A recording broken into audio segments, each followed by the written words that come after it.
Nightbeat, the story behind the stories in a newspaper column, and the man who writes them, Randy Stone. He's a columnist with a heart.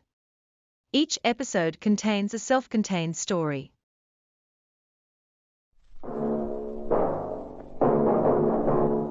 Nightbeat.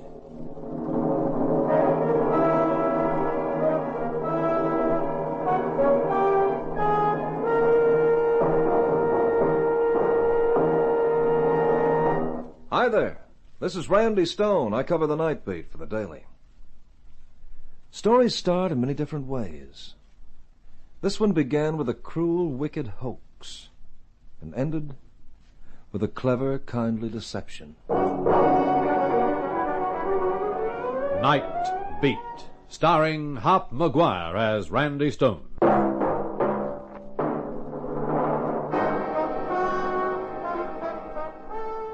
Covering a Nightbeat isn't the best way to keep up your faith in human nature. I can understand most folks, but not the sort that gets a laugh from sending an old widow on a wild goose chase and breaking her spirit into the bargain.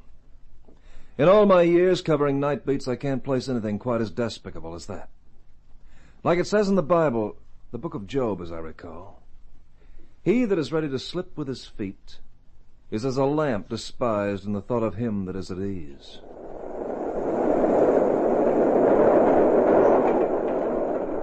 My car was at the garage being repaired.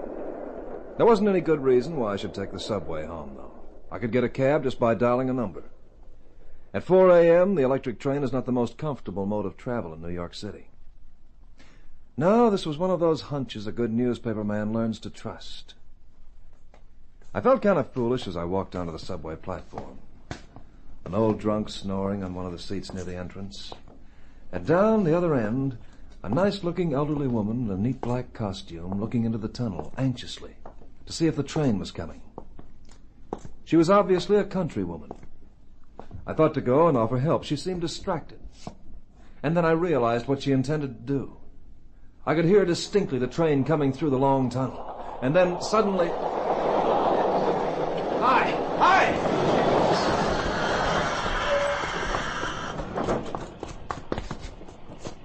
You all right, ma'am? Yes. Yes, I'm all right, thank you, young man. You ought to be more careful. Those electric trains can chop you to pieces. Did you have a dizzy spell? Yes, that's right, a dizzy spell. And where are you going? I beg your pardon? Well, where were you going? On the subway. I mean, where are you staying in New York? Oh, I have some friends at Patterson. Yes, Patterson. Well, you're on the wrong subway, then. This train goes to Brooklyn. Well, you see, I must have made a mistake. Didn't the fellow at the ticket server tell you? I guess I didn't ask him. I think I'd better see you home. No, you mustn't bother. It's most kind of you, but you mustn't. Look, ma'am, don't get me wrong, but I was watching you pretty closely before that train came through. You better come and have a cup of coffee with me. I see. You think I might have another dizzy spell? Well, something like that. But there might be a cop on the subway next time, and he mightn't understand. How about it, huh? All right. I know a pretty good place on 43rd Street. It's run by an old school chum of mine. We'll find a cab this time.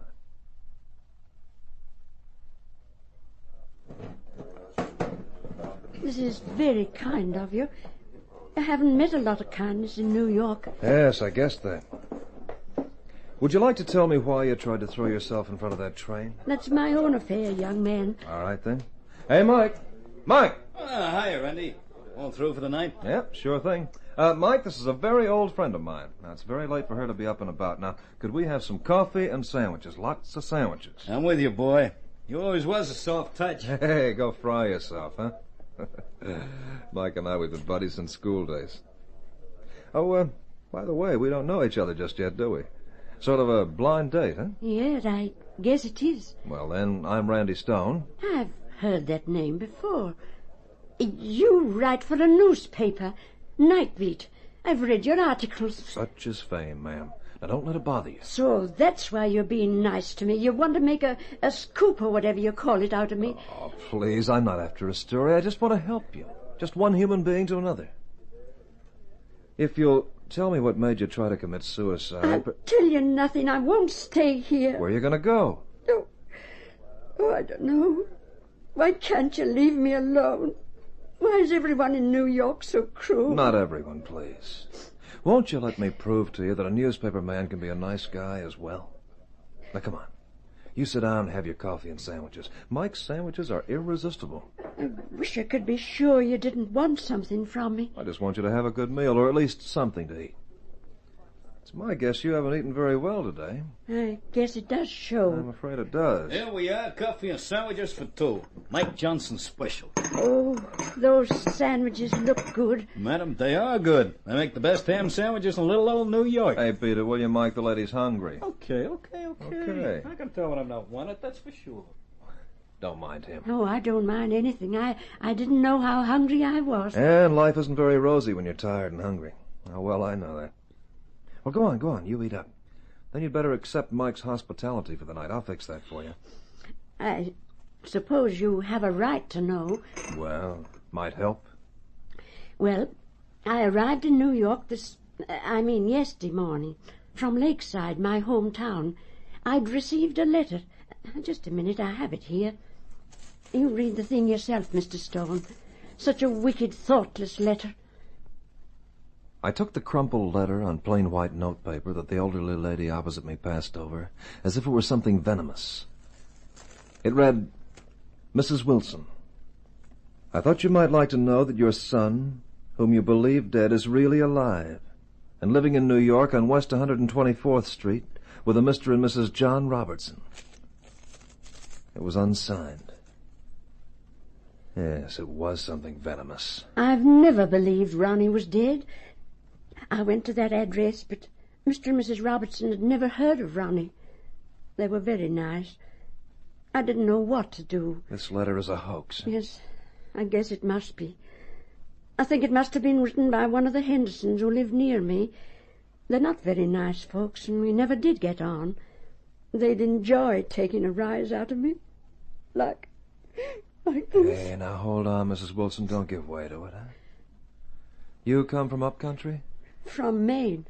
Lakeside's right at the end of the line, 60 miles up from Augusta. I still can't believe anyone had played such a mean trick. There's some pretty mean and selfish people in the world, Mrs. Wilson. You've been wandering around New York all day. I'm so mixed up. I couldn't believe it was all happening to me. I'd spent all my savings on this trip. My husband's dead, you see. I have a small annuity. I couldn't make myself realize this was all a hoax. Even when I got the papers from the army, I couldn't believe Ronnie was dead. That's why I came to New York so full of hope. I've always said he'd turn up one day. I've wandered around with no place to stay, no money. There's no connecting train from Boston until Thursday. Oh, you poor soul. You've really had it tough. Please stay the night.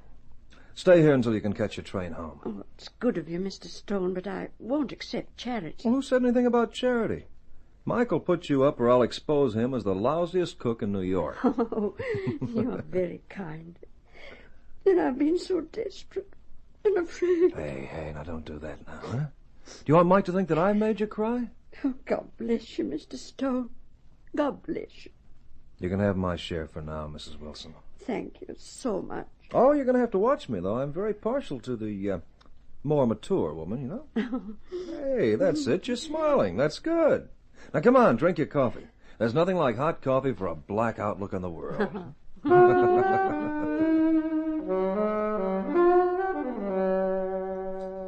Later, I left Mike Johnson to fix Mrs. Wilson with a room. Then I went back to my apartment. I'd no sooner closed the front door when the phone rang.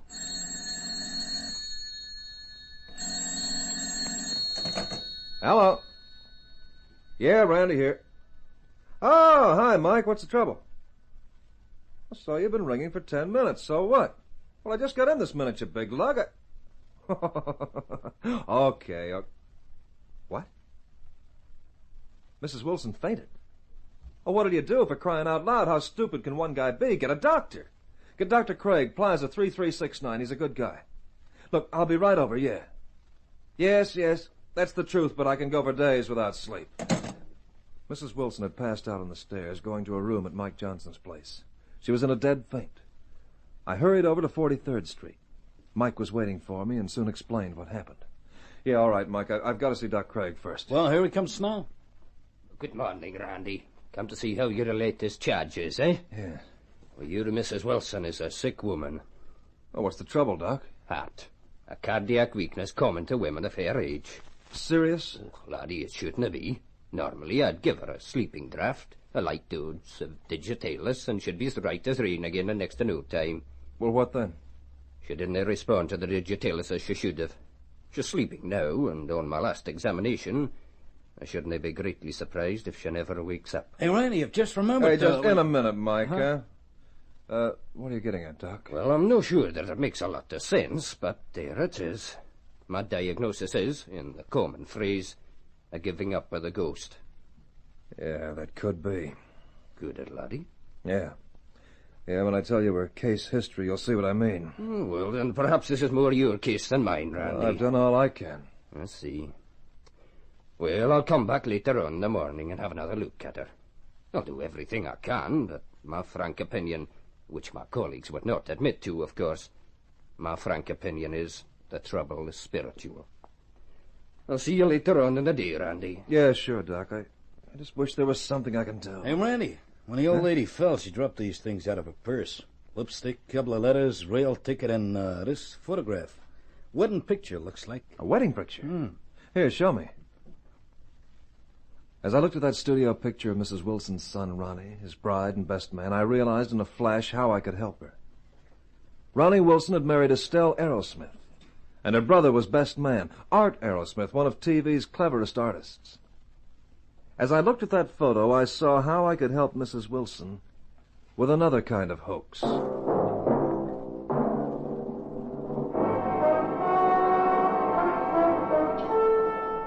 You are listening to Nightbeat. Randy Stone continues his story.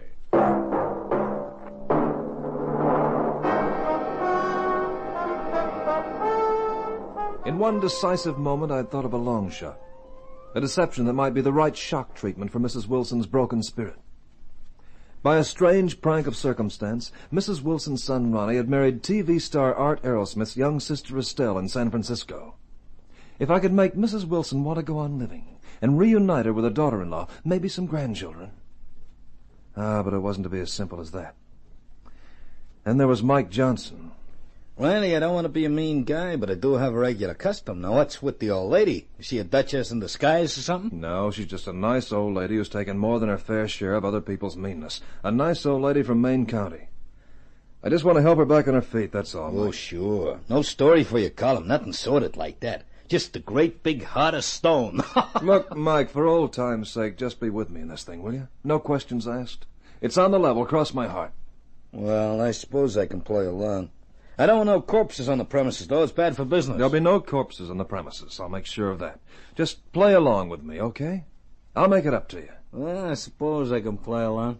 Okay, come on, I'll make you some ham and eggs. That's the boy, breakfast.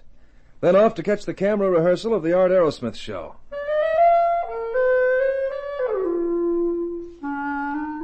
I went to the spacious building where one of New York's biggest television studios was.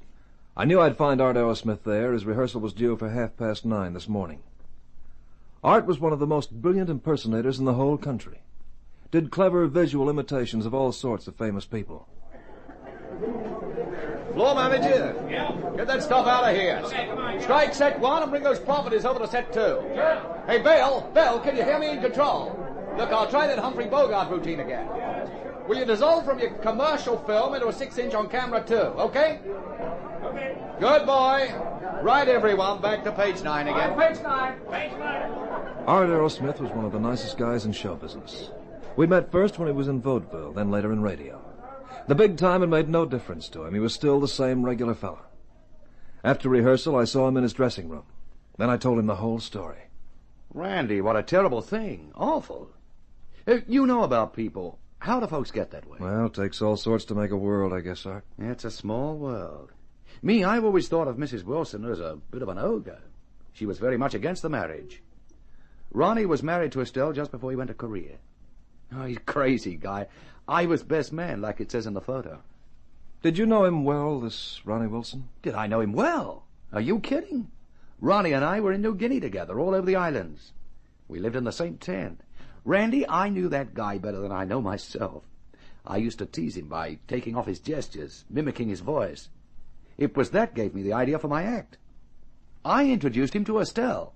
And Mrs. Wilson never met Estelle? Ronnie wrote to her after the marriage. She never replied. I guess they were just country folks. She may not have liked Ronnie marrying a showgirl. Do you have a photo of this Ronnie Wilson? Oh, yeah, lots of them. Got his voice on tape, too. He used to dummy for me when I was working up an interview show for radio out west in Los Angeles. Used to play back to him. We had a million laughs. Will you get Estelle to come east and see Mrs. Wilson? Yeah, sure. When the old lady sees that baby, how he looks so much like Ronnie... I'll telegraph right away. Phone Western Union this minute. Anything I can do to help. Anything? I mean that, Randy. Ronnie Wilson and me, we were that close. I was hit when they told me he'd been killed in Korea. It didn't seem possible. He was such a lively guy. Would you be prepared to impersonate Ronnie before his mother? Impersonate? What? Randy, you're crazy. Hear me out first, Art. Poor old Mrs. Wilson has given up the ghost because of this cruel hoax somebody played on her. She's never believed her son was dead. When I saw that wedding photo with you as best man, I got the idea. Make Mrs. Wilson believe that her son was alive just long enough to make her hang on, to fight back. Well, it does offer a tremendous challenge. I guess Ronnie would want me to. He loved his mother a lot. He was awfully sad when she wouldn't write him. Yeah, maybe if you could keep the lights down, I can get his voice from the tapes. I know it so well anyway. He had a funny voice, a little hoarse and kind of nasal. Say there, boy. Where'd you get that tie? It's terrible. He used to rib me about my loud ties, you know. Yeah, I might manage it. May heaven forgive you, Randy Stone, if anything goes wrong. Amen to that.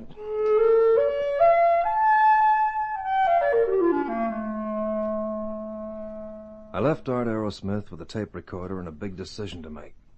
And I hoped in my heart that I hadn't asked him to bite off more than he could chew.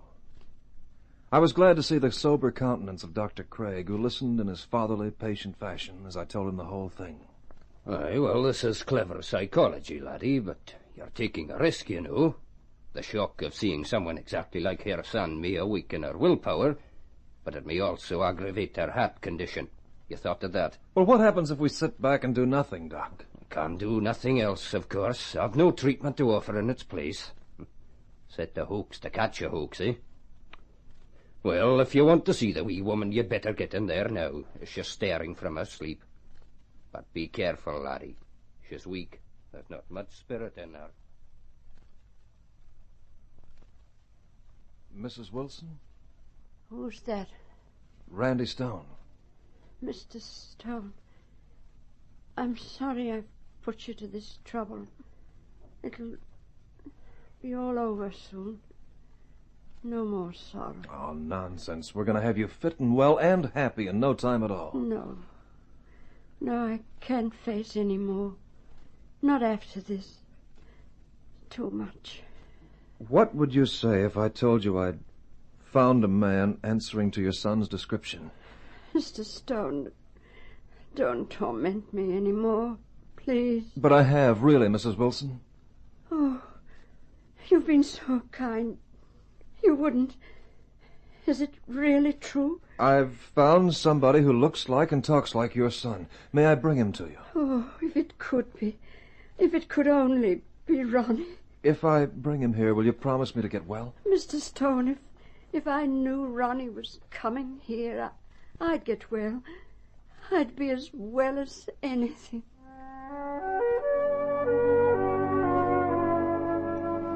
Well, Art, what do you think now? Well, I guess it may be okay now. Estelle should ring me soon. In the cable, I said to ring me here at the studio. Will she come? Gee, I don't know, Randy. She was pretty sore about things, you know. Well, that may be her now. Hello, Art Aerosmith speaking. Long distance. San Francisco on the line. Hello, Art. Hello, Estelle, honey. You got my cable? Sure. Look, what's it all about, Art? I don't know that I want to dig this all up again. Ronnie's dead. Yeah, I know how you feel, but we're fixing something this end. Mrs. Wilson is very sick. Well, I'm sorry, but I don't feel like running after her, Archie. She never cared about us, so why should I bother? It's not going to be easy to handle, Randy. Honey, I've got Randy Stone here. I'll put him on. Here you are, Randy. You talk to her. Hi, Estelle. Remember me? Oh, Randy Stone. Yeah. Long time no see. Randy, what's this all about, really? Estelle, somebody wrote Mrs. Wilson a hoax letter telling her Ronnie was alive in New York. It's knocked her down. She's dying. And if we can't give her a reason for living, she'll be done for. If she could see you and see the little grandson... My brother of mine. I didn't realize it. Oh, it hurts, Randy, but I guess it's only pride. All right, I'll come. I'll be on the Trans-American Constellation tomorrow. Good girl. I'll put Art back in the line. Hello, honey. Glad you're coming. Love to have you. Wish me luck. I'm going to do the impersonation of my career this very afternoon. I just daren't tell you about it. It was 4:30 when Art Aerosmith and I arrived at Mike Johnson's place. I'd caught a couple of hours' sleep at his apartment while he went over the ground again. Just a few short hours, but these TV artists have to work fast. And now the time had come. A performance with just one person as an audience, the most critical audience in the world. I didn't dare guess the outcome. Randy, you back again? Don't you ever sleep? Only when I'm tired, boy. Is Mrs. Wilson awake? I don't know, but I guess she might be. Doc hasn't been since this morning. Okay, Art. Let's go. Gee, I hope it's a small room and there's not much light.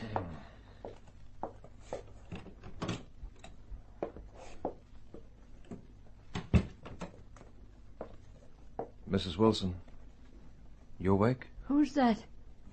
I can't see you very well. Oh, Mr. Stone. I've brought a friend. Hello, Mama. That voice. Let me look. It's Ronnie. Oh, Ronnie, my boy. Wherefore you got so sick, Mama?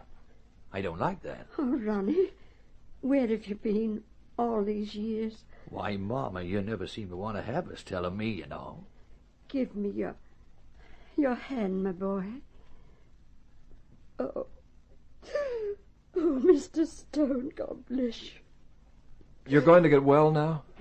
I'm a foolish, fond old woman. I don't know how you did this, who this young man is, but your hoax has worked, Mr. Stone. You've proved it to me at last. Ronnie is dead. Well, thank God. I wouldn't want to be that good. Oh, but you were. You were just like my Ronnie, except that you weren't Ronnie. I wanted him to be really here. You can't imitate a personality, can you? But I'm glad now. It's made me realize. If only I'd accepted it. Oh, I'm a fond, foolish old woman. Mrs. Wilson, I'm Art Aerosmith. I was Ronnie's buddy. Aerosmith? I know that name. My sister married Ronnie, Mrs. Wilson. She gave you a grandchild, a little boy who looks just like Ronnie. Won't you accept them both, now? Estelle's a fine girl, Mrs. Wilson. Show folks can be nice people, you know. All these years I've been a proud, possessive, silly old woman. I clung to memories of my son, and there was no need. I don't deserve your kindness, Mr. Stone. You've made me see at last.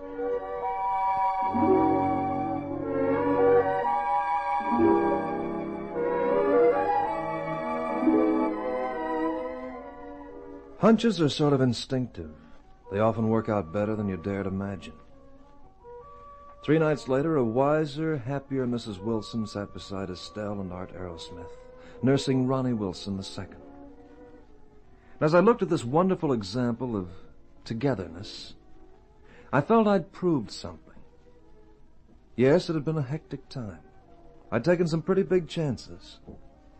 But for the sake of all the Mrs. Wilsons everywhere, I'd proved that the common decencies, the milk of human kindness, the ordinary charities of plain good people are no hoax. Copy, boy.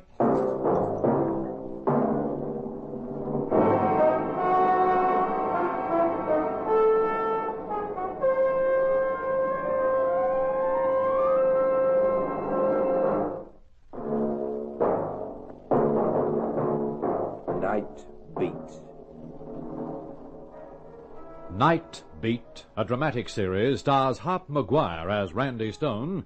The script was written by R. Hunter Matthews. The part of Mrs. Wilson was played by Winifred Green. Others in the cast were Joe McCormick, Edward Heppel, Georgie Sterling, Leonard Bullen, and Howard Craven. Listen next week, same time, same station, when again you will hear Randy Stone in another action-packed story of Nightbeat.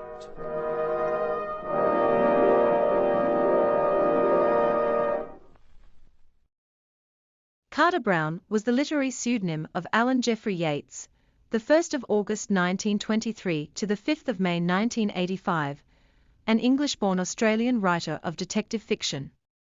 Between 1954 and 1984, Yates published 215 Carter Brown novels and some 75 novella-length stories.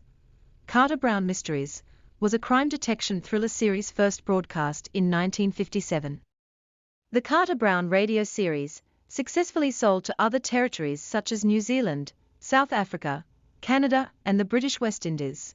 The Australian-produced Carter Brown radio series included a host of famous Australian talent including Ruth Cracknell, June Salter, Len Teal, Roger Klimpson, John Maylan, Terry McDermott, and Gordon Chatter. Note: most of the above cast went on to star on television.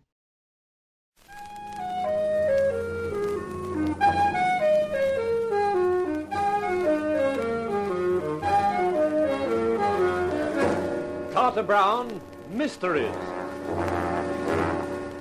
Adventures in excitement and suspense, based on the best-selling novels by the slick storytelling sensation Carter Brown.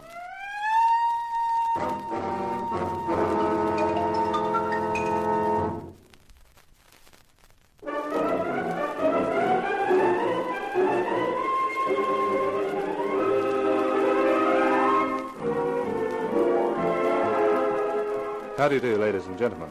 This is Carter Brown with another of my books for you. A story I've called Belladonna Was Poison. You could also call it Tempest in Television, only I wouldn't like to think this sort of thing normally happened in TV. As for my hero, well, I'm not going to tell you anything about him, except his name, Rock Stone. You can find out everything else from him.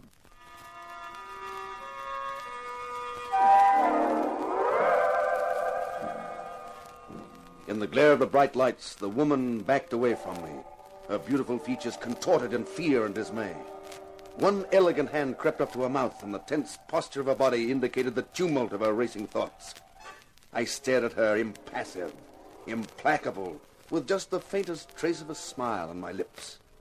Her voice, when it came, was husky and low. You know. I know, Mrs. West. I knew from the time you failed to identify your husband's body as your husband. I knew you were not Mrs. Adele West at all, but her twin sister, Adeline. You impersonated your sister in the hope of stealing the West diamonds. You devil. You murdered your sister so that you could take her place.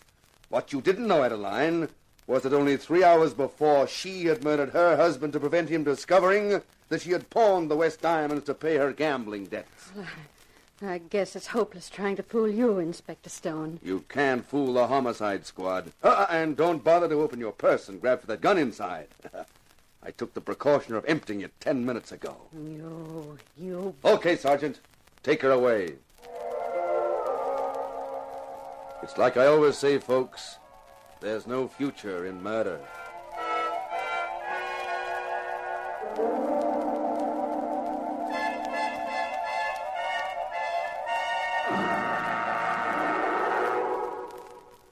The clue to next week's show will be seen in the windows of our sponsor, Lacey's Departmental Store, on Thursday morning.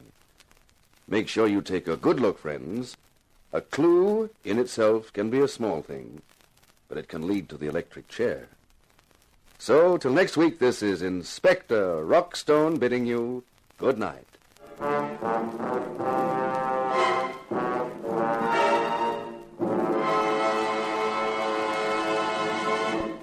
Tune in next week, same time, same channel, for another story starring Rock Stone as the inspector, who proves that there's no future in murder. Well, wraps it up for tonight. All right, Fred, you can strike now. That last scene played beautifully, I thought, Rock. Say, thanks, honey. It was fun being in the show with you. Do you think our producer was happy about it? Our producer, Miss Arlene Malden, is a woman. But definitely. And who can tell what a woman thinks, huh? Only another woman. So long, Rock. So long, honey. Well, that's another one over. It was a good show, Rock. Arlene, coming from you, that's really something. Why? Am I such a tyrant? No. But there are enough distractions for an actor working in TV without a producer who puts so much vitality into her vital statistics. You ought to pass snappy cracks like that on to Sam Long. You might be able to use them in next week's script. And speaking of which, what's the gimmick for Lacey's window display the next show? It's a Lulu. Let's walk over to your dressing room. I'll tell you all about it. Fine. This noise isn't doing my ulcer any good. You read Sam's script for the next show? Belladonna was poisoned, he's called it. I had a quick look at it. Well, we've had 2 dummies made. One of you and one of the girl who's murdered. The window dressers will set them up in the window, and on Thursday morning, when the blinds are lifted, the public will see you just entering the room with the girl's body slumped in a chair and an upturned glass on the table beside her. Yeah, what's the vital clue? The upturned glass, stupid. Don't you remember in the script the girl is poisoned with Belladonna? In her last moment, she turns the glass upside down. What for? It gives a clue to the poisoner. The butler did it. And the butler always keeps the glasses upside down in the liquor cabinet. Holy cow. Did Sam Long dream it up all by himself? You worry about your acting. I'll worry about the script. Well, there's something else I'm worried about. What? These stunts you pull every week to tie in with the show, like this gimmick in Lacey's window. You know, I think we should drop them. Not on your life. They're worth thousands of dollars in publicity. Look, I had a nasty phone call from a real inspector of homicide last week about that stunt of yours with a girl in her underwear being chased by a gunman down 5th Street. Well, Inspector Jakes was very annoyed about the whole thing. Forget it, Rock. We'll make a sizable contribution to the police pension fund or something the next couple of weeks. That'll keep them quiet. Anyway, this scene in Lacey's window shouldn't upset them. I hope you're right, but I doubt it. Inspector Jakes made a lot of rude remarks to me. Maybe he doesn't like your acting. Well, you better go and get your makeup off and have a good rest. I'll pick you up at 7 on Thursday morning. 7? Hey, that's in the middle of the night. Why should I be there? You usually handle these things yourself. You're featured in this display. You're a dummy, remember? Yeah, you flatter me. Oh, what a way to make a living. Honey, I'd feel sorry for you if it wasn't for all that money you're making.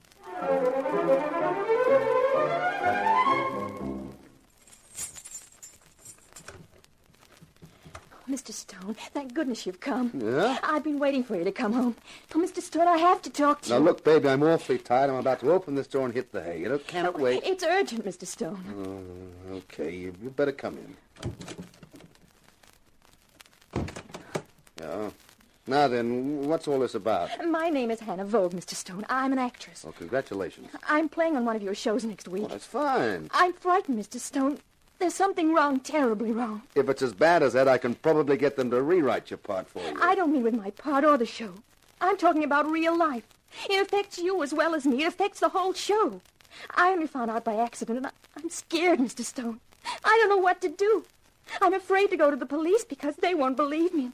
And then he'll know, and I'll be... Hey, is this some elaborate kind of a gag? I knew it. You won't believe me either. You think I'm crazy before I've even told you what it's all about. Honey, can you blame me? But go on, I'll listen. No, what's the use? It's no good. You won't believe me. No one will believe me. I must be dreaming. And I'm not even in bed.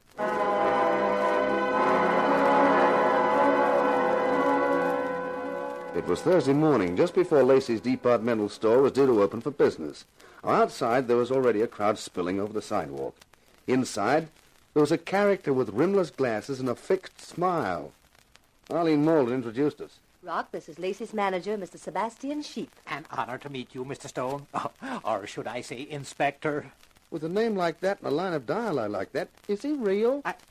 I beg your pardon? Oh, Mr. Stone likes his little joke. Remember Lacey's sponsor the show? Well, perhaps you'd like to take a look at the display before we lift the blinds. I think you'll be very pleased with it. We'd love to take a look, Mr. Sheep. Splendid. There we are. You can step right into the window. Just take care not to disturb anything. The dummies are remarkable, I think. Just look at your likeness, Mr. Stone. How do you like meeting your double? And a girl. Hey, isn't that Hannah Vogue? It's a dummy of her. I didn't know you knew her. Oh, we met. It's amazingly lifelike, isn't it? Amazing. Say, the gleam in that red hair. And how do you like that skin texture? Man, it looks like the real thing. Say, I wonder if it feels the same. Ah! Don't do that. I must say, for a man who plays the part of a homicide cop, you're unduly sensitive to atmosphere. You don't understand. It's a compliment to our window dressers. Is that what you mean, Mr. Stone? I tell you, give me your hand, Arlene. Oh, darling, how touching, but this isn't the place to hold hands. I don't want to hold it. I want to guide it. And you feel... Oh, well, of all that... Yeah, you see what I mean? She's real. She's been murdered. Murdered? We'll have to get the police. Yes, but we'll have to get the newspapers first. What? Do you realize this is the greatest publicity gimmick of all time? A real murder. A real corpse taking the place of a dummy in a window display. I am thinking of it. And it's making my insides churn. I'll call the papers first. I want them to get pictures of the police coming in the window. Then I'll call homicide. Homicide. That means Inspector Jakes. I suppose so. Why? Goodbye. Where are you going? South America. Don't be stupid, Rob. Stupid? That Inspector Jakes was rude to me about a traffic block. What's he going to be about a murder?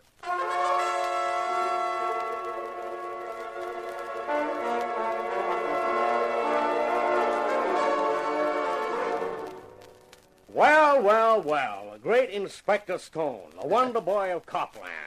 There's no future in murder, he says, and he says it every week. Hello, Inspector. And now you've turned up a real-life corpse. It just so happens that the corpse is part of one of your corny publicity stunts. Did she volunteer to die for you? I don't know a thing about it, Inspector Jakes, honest. By a remarkable coincidence, every newspaper in town gets to hear about the murder before homicide does. You wouldn't have anything to do with that, would you, Inspector? Oh, no. Well, I'm going to do the right thing by you, Inspector. I wouldn't spoil your show for anything. Never let it be said that the homicide squad doesn't appreciate a fellow fighter against crime. Let the press boys in, Sergeant.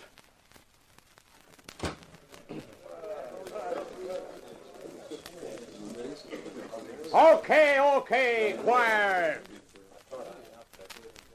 That's better. Now I'm giving you boys a break. You can quote me on all of this. Hey, you feeling all right, Inspector? Yeah, I'm feeling fine. I'm never better. You boys know what's happened?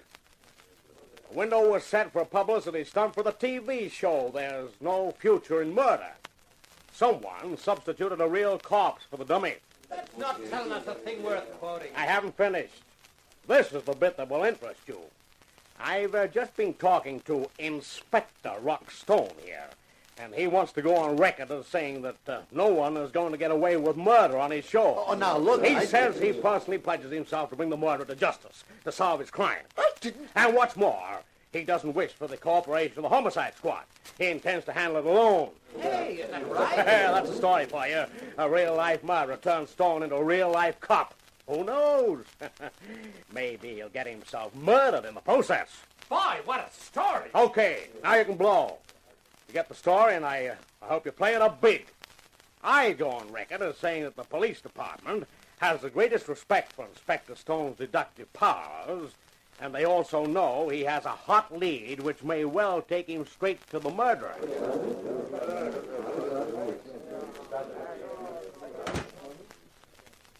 Inspector Jakes, what's the idea? I'm giving you a break. That's what. Every Tuesday night, you're so smart with a script somebody's written for you.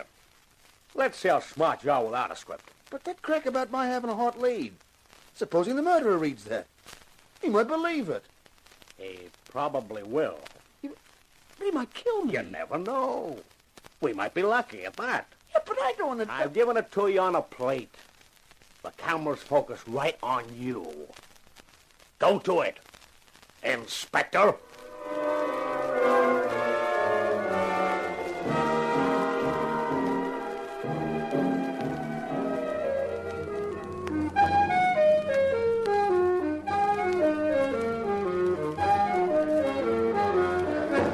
Carter Brown, Mysteries. Adventures in excitement and suspense, based on the best-selling novels by the slick storytelling sensation, Carter Brown.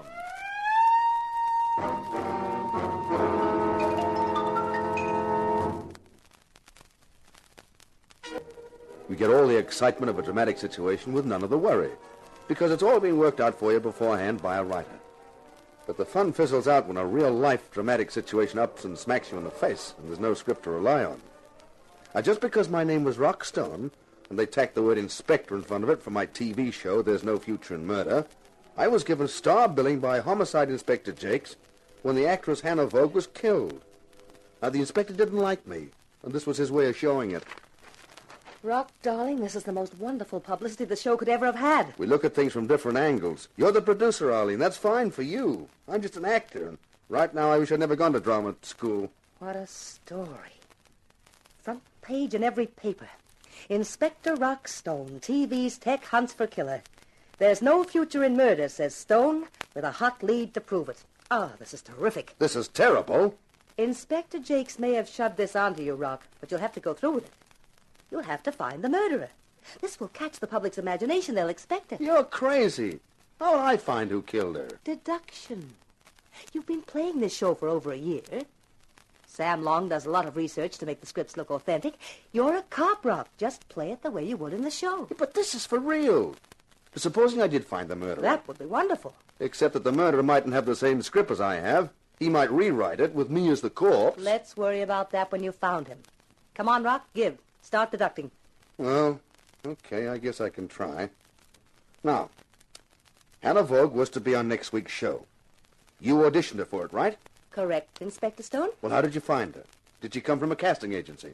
No, as a matter of fact, Sam introduced her to me. He said she'd had some theater experience and needed a break. It was only a small part, and she had the looks for it, so I gave it to her. Sam Long. Hey, maybe we're starting to get someplace. There you are. You see how easy this deduction is once you get going? Yeah.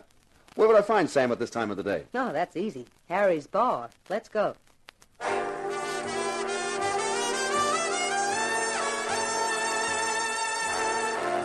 Hi there, Sam. Hey, we've been looking for you. Ah, the great Inspector Stone.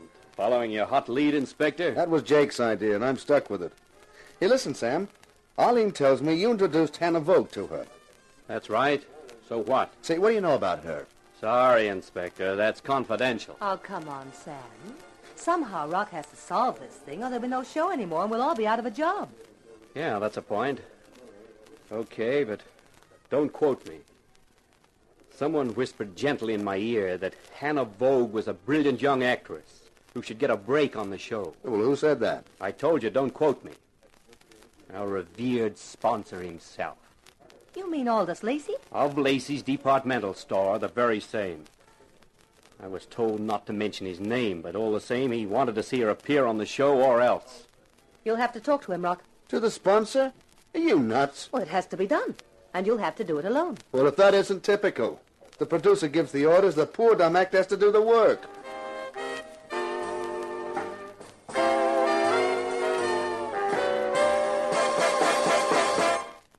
Come in, Stone, come in. Glad you called. I was just going to leave a message at the studio that I wanted to see you. Oh? What about, Mr. Lacey? I've read the story in the papers, and of course my manager, she told me what had happened. Your statement about intending to solve the murder yourself is a magnificent gesture, Stone. I congratulate you on it. Thanks. It'll be a wonderful thing for the show, and for me as the sponsor, of course. You need all the help you can get. That's why I was going to send for you. Oh?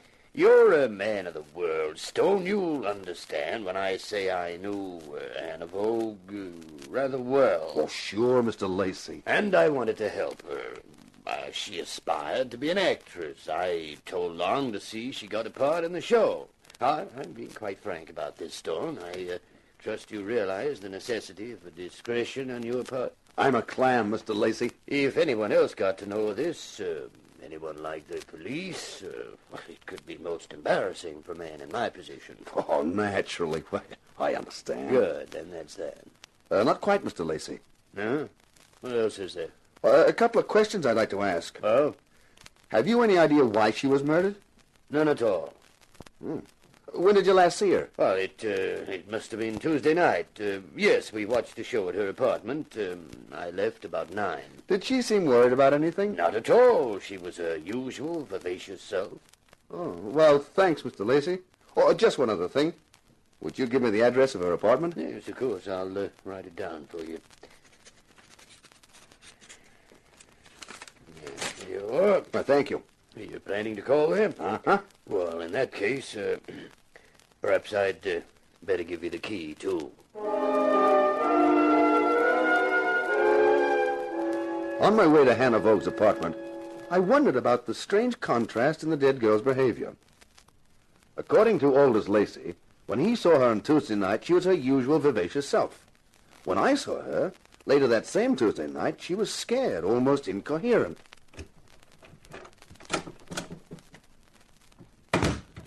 I stood inside her apartment and looked around. It was really quite a layout. Obviously, any girl under Aldous Lacey's protection had nothing but the best. I stepped over to the door of the bedroom. Well, well. An inhabitant. And what an interesting inhabitant. Who are you? How did you get in here? With this key.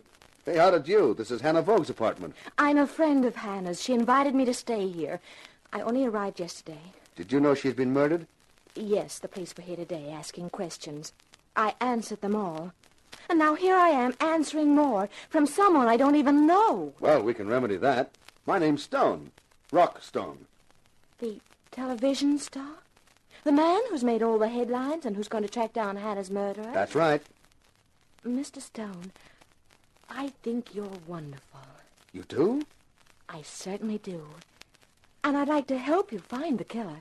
Well, that's very kind of you, Mr. I'm Lois Shaw. Oh, nice to know you, Lois. It'll be even nicer once we're working closer together. Huh? Well, you're going to let me help you in your search for the murder, aren't you?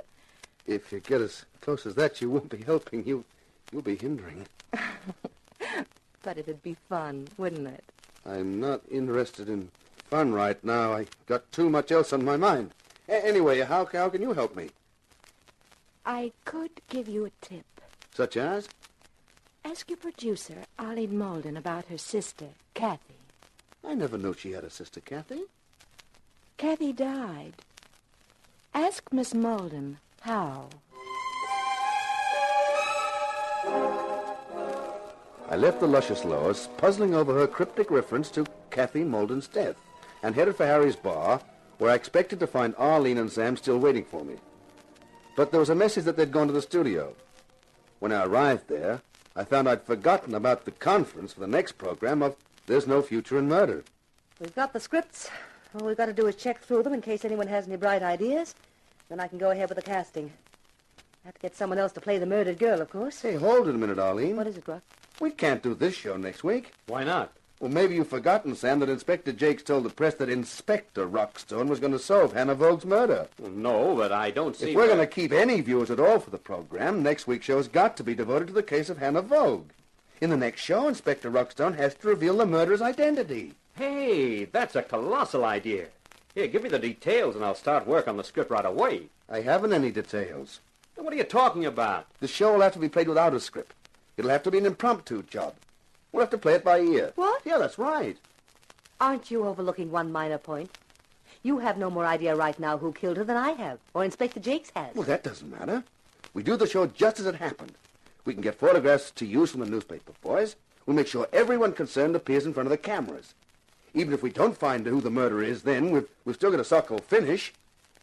Ladies and gentlemen, you have just seen the actual events which took place. You have seen and heard everyone connected with the girl, Hannah Vogue, who was poisoned. One of them may be her murderer. Who is your choice? Hey! Can you imagine what that will get us? Yes, about $3 million worth of libel suits. My bet is it'll get us the murderer. Hey, imagine the strain of appearing in front of the cameras knowing 1 million people are watching you. How easy it would be to make one small slip of the tongue, one small fatal slip, that reveals you as the murderer. People will just refuse to appear on the show, that's all, including the murderer. No, they wouldn't dare. Look, imagine the question mark in people's minds if someone refuses to cooperate. It'd practically brand them as the murderer right away. Yeah, he's right, Arlene. He's really got an idea there. Well, I suppose it could be possible. And if by any chance we unmasked the murderer, it'd lift the show's rating like nothing else could. Well, it looks like you two don't need me anymore. Since I haven't any script to write, I might as well gravitate back to Harry's. You can catch me there if you want me. So long, Sam. Listen, Rock, do you know any more than you're telling? I mean, this idea of an off-the-cuff show, you must have something to go on. Not really, Arlene. I've only been around asking questions. Oh, and there's one that was suggested I ask you. Oh? About your sister. Kathy. Yeah, in particular, about how she died. Who suggested you ask me? Well, the girl I found in Hannah Vogue's apartment. A girl called Lois Shaw. Never heard of her. How on earth does she know anything about it? I don't know, but apparently she does. Oh, look, if you don't want to talk about it, Arlene... No, I guess you might as well know. Kathy was found in a swimsuit on the beach at San Antonio, drowned. Coroner's court brought in a verdict of accidental death. See, that's tough. It's even tougher than you know, Rock. Kathy was 5 years younger than me. She was always a wild kid. She was working as a model in L.A., and then I found she'd given that up. Was living in San Antonio in a house that a man was renting. I wrote to her warning her. I said the man would get tired of her and throw her out. She wrote back and told me that would never happen because she knew too much about him. I didn't pay any attention to that at the time. Go on, Arlene. Then, some months later, I got another letter. What I'd prophesied had happened. Yeah, the guy had thrown her over. Yes, but she wasn't standing for it. She'd told him she wanted $100,000 compensation, or she'd give him $100,000 worth of publicity that would ruin him. I didn't get any letters after that because she died. Gee whiz. Is that all? Not quite, Rock, but I'm afraid I've overdone the build-up. The punchline will probably be a letdown. You see, the man was Aldous Lacey.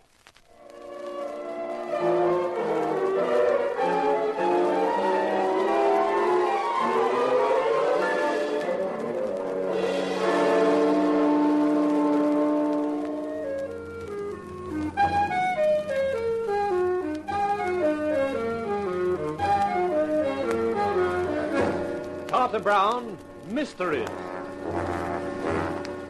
Adventures in excitement and suspense, based on the best-selling novels by the slick storytelling sensation, Carter Brown.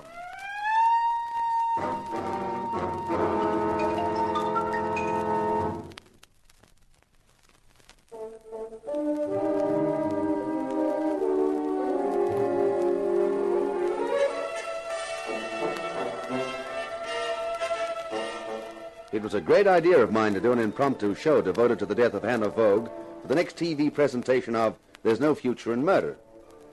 But there'd be no future in TV for me if I didn't reveal the murderer on that show.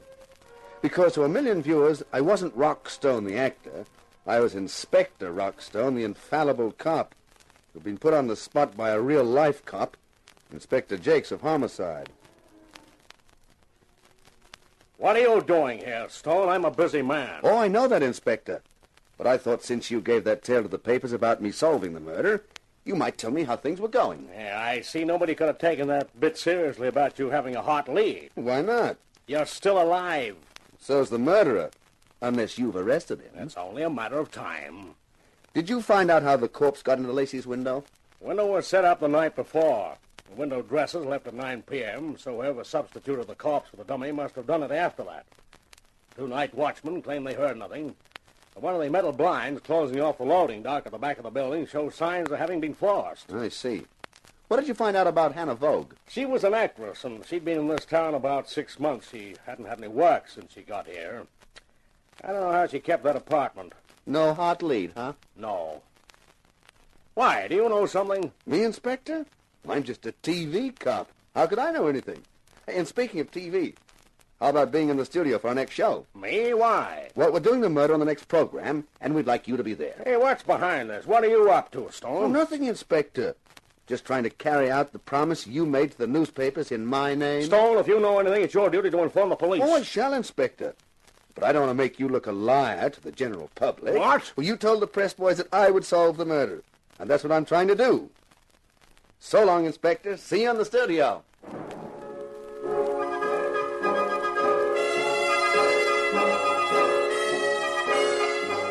I think it's the most ridiculous idea I ever heard. I wouldn't allow it for one moment. To commercialize murder. It's unethical. But, Mr. Lacey... It's a crazy, preposterous idea. I won't hear another word about it, Stone. I'm sorry you feel that way, Mr. Lacey. That means I'll have to scrap the idea of you introducing the show. What? Well, me? Introduce it? Well, that's what I had in mind. I naturally figured that you as our sponsor would open the program. You wanted me to appear on the show? Sure. With a statement to our audience about how you stood foursquare for justice and how this program would bring a murderer to justice. Oh, no. Wait a minute. I hadn't thought of it quite like that before. That puts a different complexion on the matter. Oh, does it, Mr. Lacey? Of course. Now, this whole thing will have to be properly organized. We can't afford any slip-ups. That's right, sir. All right, get on to it, Stone. Of course, Mr. Lacey. Just one other thing. Yeah? We'd like your manager, Mr. Sheep, to come along, too. All right, I'll send him a memo about it. Why, thank you. You know, there's one thing that's had me wondering about Mr. Sheep. What's that? If he can't sleep at night, what does he count? People?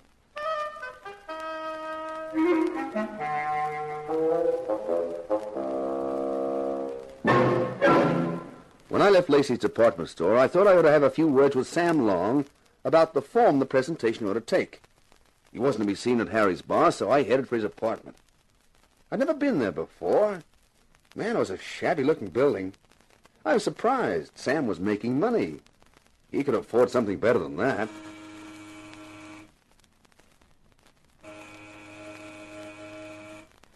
There was no answer when I pressed the buzzer, but a door opposite opened, and a woman stuck her head out. You looking for Mr. Long? Yeah, that's right. Well, he isn't in. Yeah, that probably explains why he doesn't open the door. Say, aren't you Inspector Rockstone? That's right. Gee, I always watch your program. That is, when my old man isn't working early shift. He gets home around 4 in the afternoon then, and we watch another channel. Why? He can't stand the sight of you. He says if you're a cop, he's a ballet dancer. And he's not, I take it. He works on the garbage collection. Have you any idea where Mr. Long would be? Try Harry's bar. I have. He's there most times. Drinks too much. He's changed since he first come here. He was different then. Younger, perhaps. Happier, too. They both were happy. Did you say they? Sure.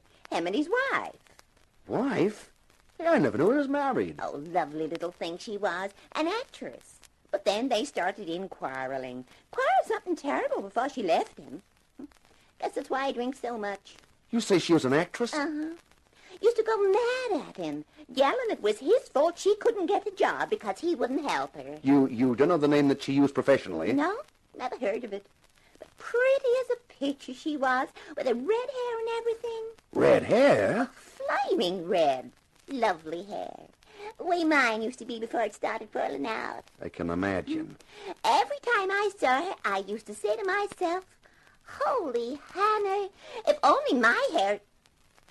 Hey, that was her name, Hannah.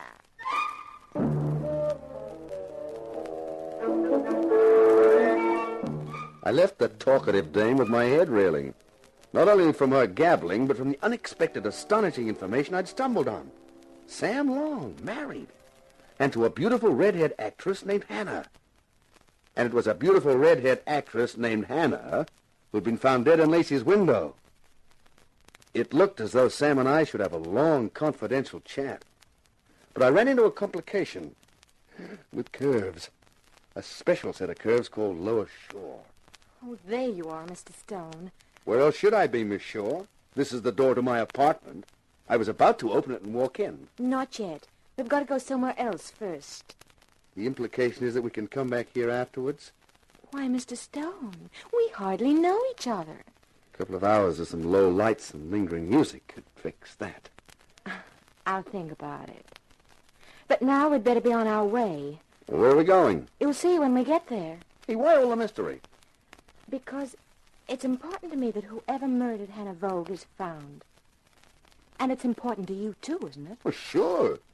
But the trouble is that all I've got so far is a lot of questions with no answers.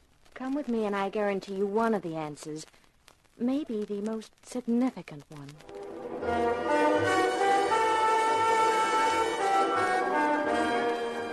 Lois had a car and slid in behind the wheel.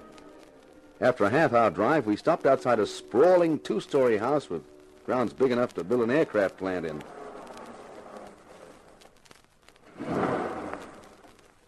You know who lives here? Nobody in my income bracket. The name is Tony Seguera. Should I know him? Tony Seguera is one of the 3 top syndicate men in the city. Then I shouldn't know him. I think you should. Let's go meet him. She led the way up to the front door, where a butler carefully patted me in case I was carrying a gun, then led us into a large, luxuriously furnished room, and then discreetly retired. From a spidery-looking and expensive chair rose a spidery-looking, expensive character. This is Rock Stone, Mr. Seguera.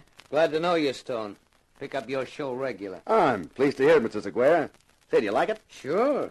I'm glad the regular cops aren't as smart as you. I'd be out of business. But you are, aren't you, Tony? Oh, sure. Legitimate business I'm in now. Trucking.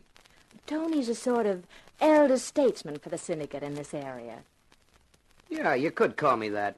He's got some interesting information for you. Glad to hear anything that might help me. Now, this will, but you got to understand a few things first. Huh? Now, this dame getting herself knocked off in a store window, that's bad for the syndicate. Gets too much publicity. People start talking, say what's doing in their city.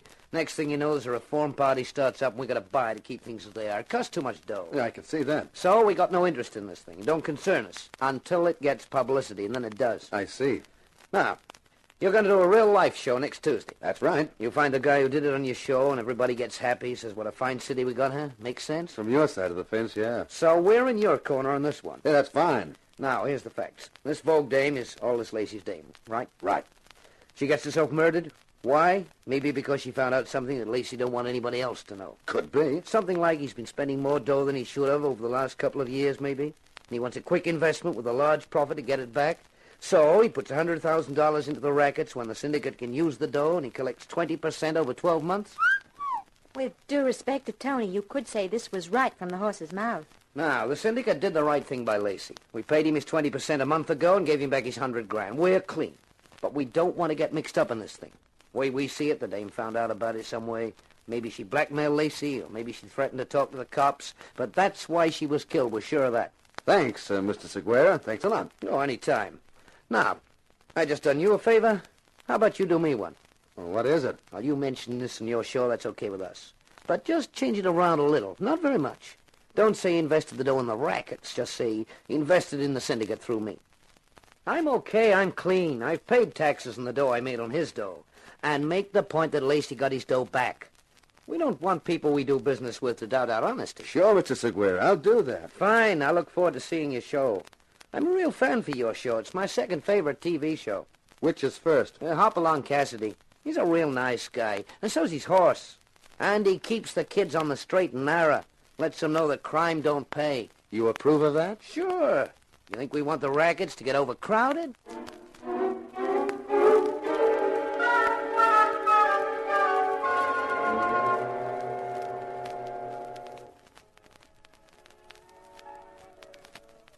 I just don't get it. How come you found all this out, Lois? And you knew about Kathy Molden. Hey, where do you belong in this setup? I'm just a girl who knows a guy. The guy being Tony Seguera. But right now I'm with another guy, and the lights are low, the music's lingering, and I'm feeling languid. Didn't you say something about getting to know me better? Oh, sorry, honey. This isn't my night for concentrating on anything except murder, that is. You've just got a one-track mind. You know, I thought it was a pretty brilliant idea. This live TV show to unmask a killer. With me on the spot the whole time. Well? Well, it just occurred to me.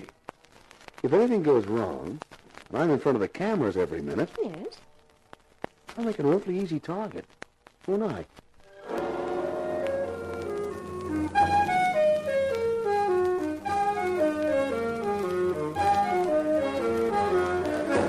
Carter Brown, Mysteries. Adventures in excitement and suspense, based on the best-selling novels by the slick storytelling sensation, Carter Brown.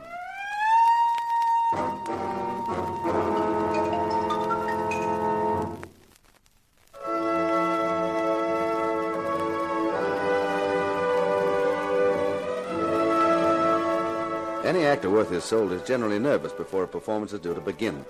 But this performance was something extra special, and so were the butterflies in my stomach.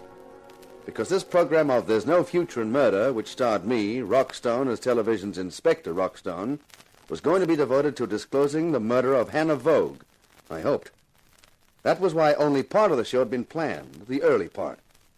The rest of it had to be an impromptu affair with me in charge and with music improvised from the orchestra whenever I gave the signal. The signal was to be each time I scratched my ear. I only hoped the viewers wouldn't think their favorite cop had suddenly gone deaf. 15 seconds. Everybody quiet. I watched our sponsor, Aldous Lacey bracing himself as he faced number one camera. The orchestra leader stood with his baton raised as the seconds ticked away. And then, the show was underway.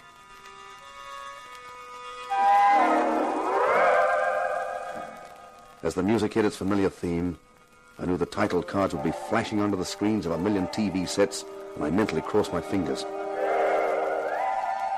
My name is Aldous Lacey.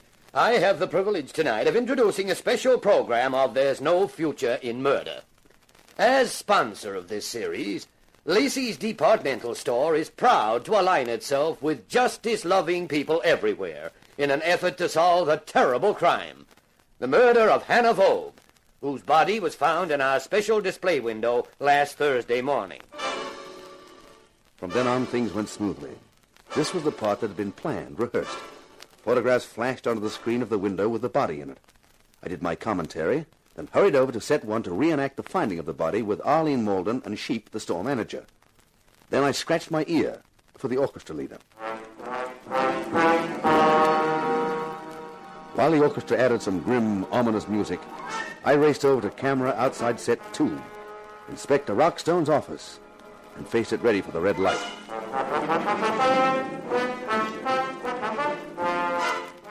Ladies and gentlemen, you have seen the discovery of the body of Hannah Vogue. In my office, which I shall enter in a moment, a group of people have been gathered. I shall interview them. You've seen me do this many times, but I ask you to remember that tonight I am not an actor playing a role. I am a man, a citizen, trying to solve the murder of a beautiful girl. I am really you, a part of you. I am a conscience, yours and mine. The conscience of a city raising its voice to demand that justice should be done and the evildoer brought to a reckoning. All right, ladies and gentlemen. You all know what has happened. I am going to question you about the murder of Hannah Vogue. I know I have already asked you many questions in the last few days, but this time I shall be asking them in an effort to build up a pattern, a picture of Hannah Vogue's life, and perhaps, because of that, a picture of her death, of why she had to die. Firstly, Mr. Lacey. Me? You are Aldous Lacey, managing director of Lacey's Departmental Store. Why, of course I am. You knew the deceased, Hannah Vogue? Yes, I knew her. How much were you paying a month for the rental of her apartment? There is no point in hiding this, Mr. Lacey. You freely admitted to me in your office that you had been interested in the girl. How much? $200 a month. You knew she was an unsuccessful actress? Yes. Did you order Sam Long, the writer of this series, to see she was engaged for one of the shows? Now, look, I don't see that... Please answer the question, Mr. Lacey. Well, I suppose if a man sponsors a show, what's wrong with seeing that someone he's interested in gets a chance? Nothing, Mr. Lacey. Did you think there was? Why, The night before her body was found in the window, Wednesday night. Did you see her that night? Oh, we had dinner, and then she had to leave. You didn't go with her? No. Thank you. Miss Shaw, please. Yes, Inspector Stone. Your name is Lois Shaw, and you are a friend of Hannah Vogue. That's correct. You were staying at her apartment the night before the murder. Yes, I was. When did you last see her alive? That evening. She left about 6:30. She said she was going to dinner.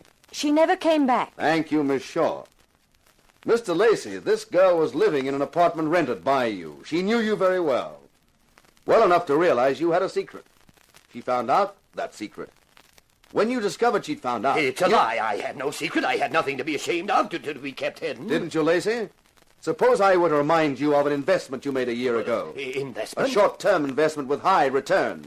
An investment placed in the hands of Tony Seguera, advisor to a group of men commonly known as the Syndicate. An investment with no papers signed and paid back to you, capital and interest, only last month. Wasn't that what you wanted kept quiet? That a supposedly respectable businessman like you had invested money in the Syndicate? Well, why should I want to keep it quiet? Oh, come, Mr. Lacey. Even a child has some idea of what the name Syndicate means today. That was your secret, wasn't it? The secret Hannah Vogue discovered. The secret which cost her her life. I didn't kill her. I didn't kill her. Now, a few questions for Mr. Long. Okay. You are Sam Long, the writer of There's No Future in Murder. That's right. Wasn't Hannah Vogue the name your wife used as an actress? Yeah. But you and your wife quarreled, and she left you some time ago. Why? Because I wouldn't chisel her apart on this program, that's why. And then, some months later, Lacey ordered you to find her a part in the show. Yeah. Me, the guy she was married to who lost her because he wouldn't do just that. Did you ever see your wife again? Once. Last Tuesday night after last week's show. She came to see me. Told me she'd found out something about Lacey. But she was afraid he knew she'd found out. She asked me for advice, said she was scared, and what should she do? And what did you tell her to do? She was still my wife. She'd run out on me. She was living in an apartment paid for by another man. She'd got him to get her into the program, and then she came running back to me and asked me what she should do. I told her to get out of my apartment and never come back. That's what I told her to do. That was the last time I saw her alive. I see. Thank you. Now, Mr. Sheep. Yes, Inspector. You are the manager of Lacey's departmental store. Yes, that's right, Inspector. Mr. Sheep, when you helped Mr. Lacey carry the corpse into the store window, did you take the head or the feet? Well, Mr. Sheep? Oh, the shame of it. I've worked for the Lacys for 30 years. I've never had anything but respect and admiration and loyalty for them. He swore to me he hadn't killed her. But if the body were found in his apartment or his car, it would mean ruin for him, for the store, all the employees. I had to help him for their sake. So you broke open the steel shutter on one of the loading docks to get in? No, that was only to fool the police. We used my keys. I knew where the watchmen would be. It wasn't hard to avoid them. Oh, the shame of it. Yes, Mr. Sheep, the shame of it when honest citizens turn to crime. But I notice the shame is only felt when you're caught. I'd like to make a statement, if I may. Yes, Miss Shaw, go ahead. You must be wondering, Inspector Stone, just where I fit into all this. I have been puzzled by it, Miss Shaw. My real name is Lois Birkinshaw, and for the last 3 years I've been employed by the Federal Bureau of Investigation. You're an FBI agent? Yes. The Bureau has long suspected that prominent businessmen all over the country were investing money in the local organizations of the syndicate. This practice was not only immoral, but near criminal, and was also defrauding the inland revenue of taxation on the profits. I'm one of the agents whose task it was to obtain evidence of this, in the hope of stamping out the practice. So that's how you knew about Kathy? Yes, Miss Malden. That's how I was able to furnish Inspector Stone with the details of Mr. Lacey's dealings with the syndicate through Mr. Seguera. It was part of your job to get close to the syndicate? Yes. And I also became friendly with Hannah Vogue in an attempt to pin the charge on Aldous Lacey. Thank you, Miss Birkinshaw. Now we'd better clear up something with Miss Malden. Yes, Inspector. You are Arlene Malden, the producer of the show. Yes. The name you mentioned a moment ago, Kathy, was the name of your sister who was recently found drowned in San Antonio? That's right. Isn't it a fact that your sister had been living under the protection of Aldous Lacey? Yes. That he'd thrown her over and she wrote you a letter saying she knew something about him and intended to make him pay for it? Yes. You destroyed that letter and said nothing about it in the coroner's court for lack of proof and to avoid scandal. That's correct. No, it's a lie. You witch, you lying devil. Take it easy, Lacey. You're going to need all your strength for the trial. All right. It's true, part of it. Kathy did find out about the money I'd put into the syndicate. I killed her. I was desperate. We went swimming, and I held her head under the water. But when I got back here, I had a visit from her sister, from Arlene Malden, with the copy of a letter from Kathy giving her the story. What? You didn't destroy the letters? And you didn't tell me about the most important one? No, because she wanted to use it for blackmail. I've been paying her $1,000 a month to keep her from showing that letter to the San Antonio police. It's a lie. It's a fantasy. I never took a cent from him in my life. The account is in the Carley branch of the Devonport Bank in the name of Arlene Strand. What about Hannah Vogue? Well, she found out, too. I nearly went out of my mind. I couldn't kill again, but I couldn't afford to pay 2 lots of blackmail. I told Arlene Malden. She laughed at me. Called me a spineless weakling. He's making it up. He killed Hannah Vogue, and he's trying to fix it on me. You won't get out of it like that. You told me to bring her over to your apartment that Wednesday night. You made me make an excuse to leave her for half an hour. And when I came back, Hannah was dead. You'd poisoned her. And that's when you got Sheep to help you put the body in the window before thinking of a better way of disposing of it? Yes, I wish I were dead. Mr. Lacey, I prophesy you'll get your wish. And Miss Malden will be right alongside you. That's ridiculous. You've got no proof. Lacey's lying his head off. I don't think so. And that letter he spoke of, the copy which you showed him, must still exist in the original, and the police will find it. That, I think, ladies and gentlemen of our audience, is the finish of this program. There's no future in murder. I have only one announcement to make. I said before that I was an actor, a man whose conscience was part of your conscience, those of you who are watching me now. This program was brought to you tonight by your own faith and honesty, sponsored by your pride in your city and its people. When something like this program tonight can happen, and does, Our city is a good place to live in. Good night. I nodded to the orchestra leader for the closing theme music of the show.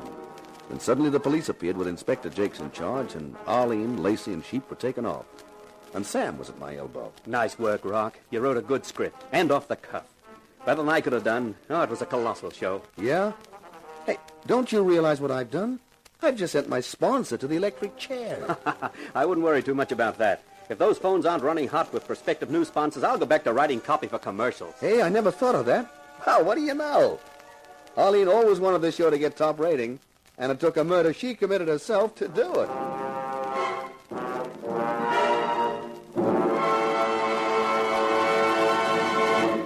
This is Carter Brown. Well, I guess after that story, nobody's going to want me to write for TV. But you know, I agree with my hero. There's no future in murder, except in writing about it. And it's fun, too.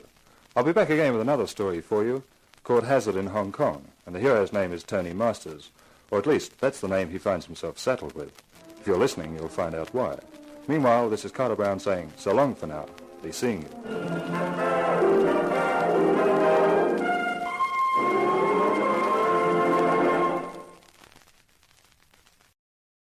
Adventures of the Falcon. Like the Falcon film series, the radio plots mix danger, romance and comedy in equal parts. Each show began with a telephone ringing and Michael Waring, the Falcon, answering the phone. Speaking with a woman whose voice was never heard, Waring would explain that he had an urgent situation in which he had to deal with criminals. This led into the standard opening, followed by the week's tale of adventure. Often, incompetent police were unable to solve the mysteries without his help.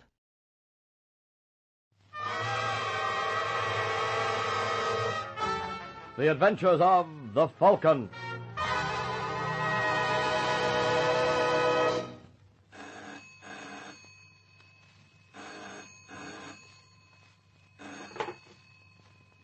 Hello. Yes, this is the Falcon. Oh, Nancy, I'm glad you called. What's on your mind? You want to take me on a little sightseeing trip around town? All right, Angel. But this is the first time a woman ever took me for a ride.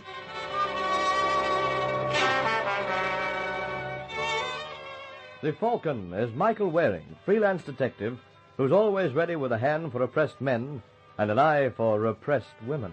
So join him tonight when the Falcon learns... Diamonds are trumps.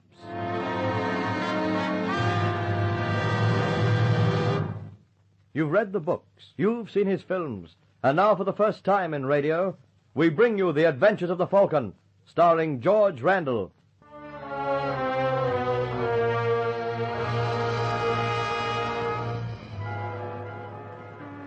It is Tuesday evening, and down at number 4 dock, where the British freighter Joseph Lamont is unloading, a little man named Baldy Thomas makes his way to the gangplank, stopping for a moment to watch them unload the cargo. All right, you men, we haven't got all night. Lower away.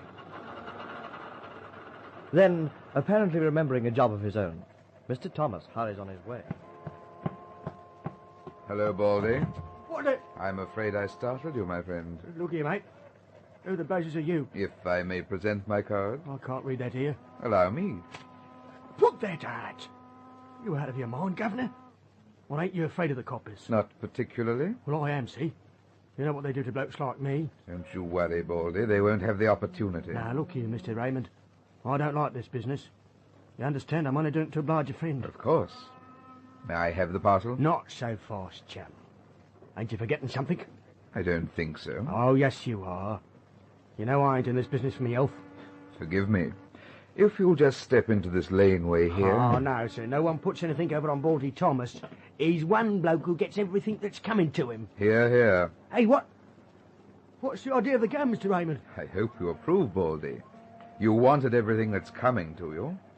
Well, I'm merely taking your suggestion.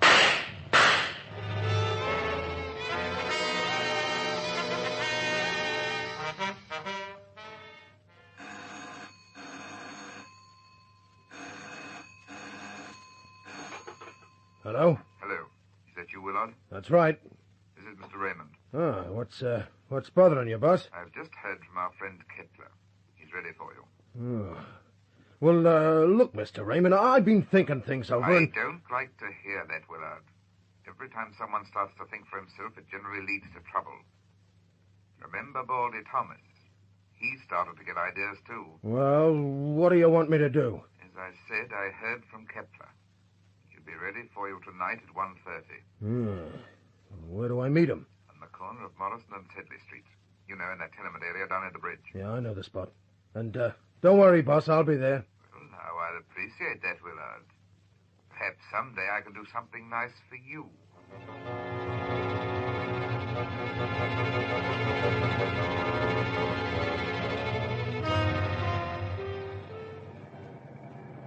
All right. Where do we go from here, Nancy? I don't know, Mike. You what? I don't recognize any of the streets around here. And you told me you knew the city like a book. Well, obviously there were a couple of chapters I missed. Do you realize what this means? We're lost. You hear me? We're lost. No, we're not. Unless these humble eyes deceive me, there's someone standing under that streetlight dead ahead. Well, let's just hope it's not a mirage.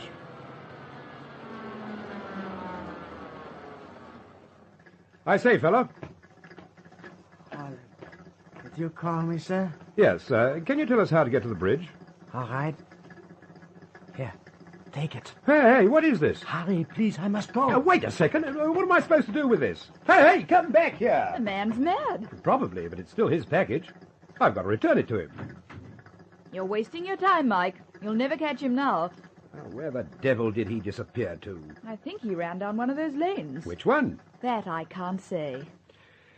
Well, we'll just have to park here until he comes back. Oh, now, Mike, you know how I love to play post office, but isn't it a little late to start now? Oh, he'll be back any second, Nancy.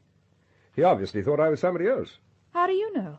Well, isn't it logical? Darling, you can't apply logic to this district. The strangest things happen here.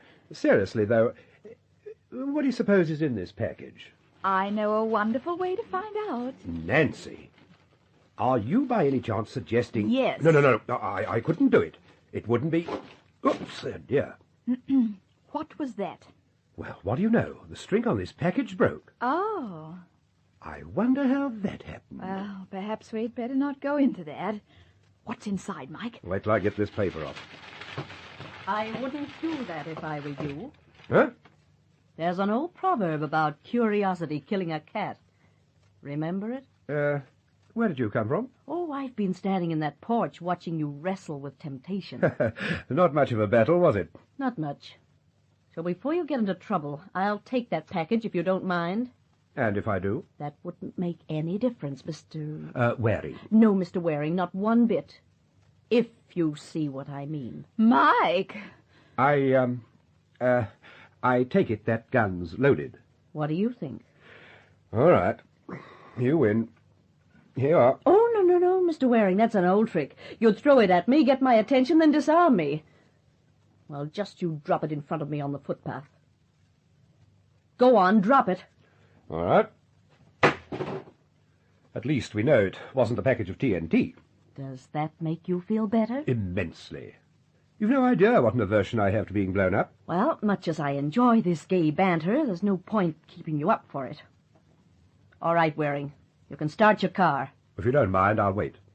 I wouldn't if I were you. Well, somebody's going to be awfully annoyed about the disappearance of that package. They're bound to ask questions. Why worry as long as you don't have to supply the answers? All right, tall, dark, and distingué. On your way.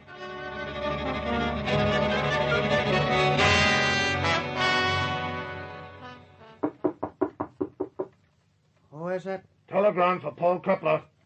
Will you push it under the door, please? You'll have to sign for it, mister. All right. Just 1 second.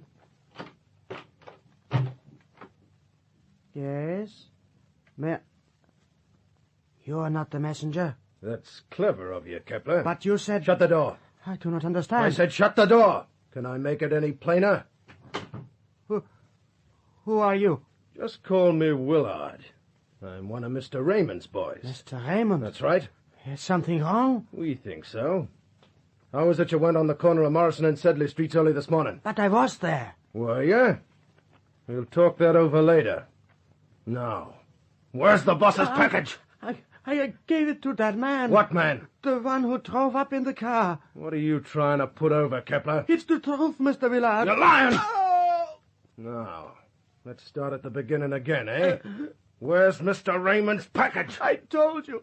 I gave it to this man. He drove up in a car. There was a lady in... No, don't. And there's a lot more where that came from. Now, you tell me the truth, or do I have to drag it out of you?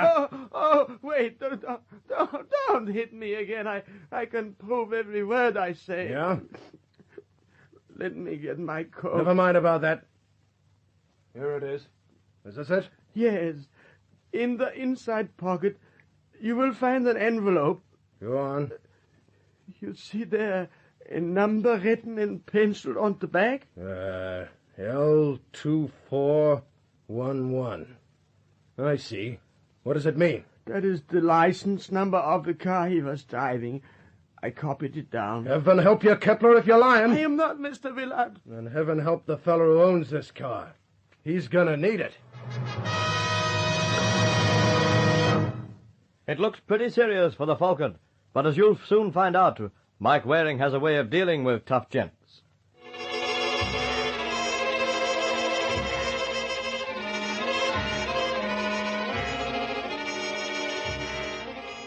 Several hours have passed since Willard's visit to Paul Kepler, and now as we find Willard, he is seated in a parked car in a busy part of the city, his eyes closed. For Willard, the reflective type, is completely lost in thought. Willard. Willard. Huh? Oh. I'm afraid you were daydreaming, my friend. Oh, I didn't see you, Mr. Raymond. It's hardly a compliment, Willard, but in my present mood, I'm willing to overlook it. Where's the package? I haven't got it. You haven't? Didn't you see Paul Kepler? Yeah, but wait till you hear what happened. I can hardly contain myself. Move over. We going somewhere? Well, I sense you have a long story to unfold. I dislike loitering on street corners.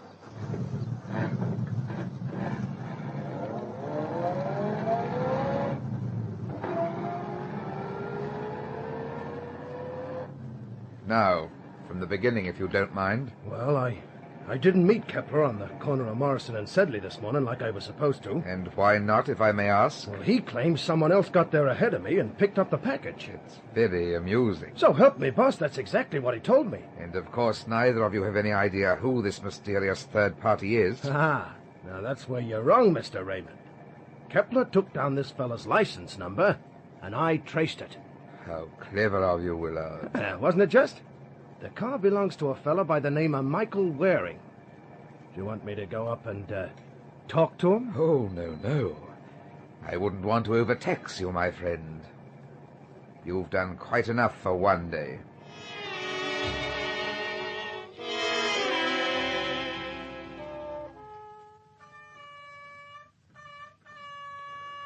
All right, I'm coming. Good morning. Oh, good morning. Just one pint of milk, please. What, no cream? Huh? Oh, I'm sorry. I thought you were the milkman. That's quite all right. Mr. Waring, my name is Raymond. I wonder if I might have a few words with you. Well, you can't right now. I'm awfully tired. I'm afraid I must insist. Insist? Oh, of course, I didn't notice that cannon you're wearing. Like it? It's one of Mr. Colt's latest models. Very striking. And now, shall we have that little chat? By all means. It seems last night you intercepted a package intended for me. Oh, so you were the one he wanted. Mr. Waring, you're a man after my own heart. I only hope you're as wise as you are frank. You didn't open that parcel? It never occurred to me. Good. Then may I have it now? You're a little late, Mr. Raymond. I am? Yes, someone beat you to it. You're making sport of me, sir. That's the farthest thing from my mind. But right after I got it, a young lady took it from me. Oh, come, sir. You would have me believe a woman could intimidate a healthy specimen like yourself? Oh, I forgot to mention, she also had a gun. Mr. Waring, I like you. You have wit and imagination. Thank you. Just don't slam the door on your way out. Oh, I wouldn't think of leaving. At least not until I searched your flat. Have you any objection? Offhand, I can think of several. I told you my story, and you can like it or lump it. As you say, my friend, I have that choice. And since I don't like it, I have no alternative but to lump it. Oh!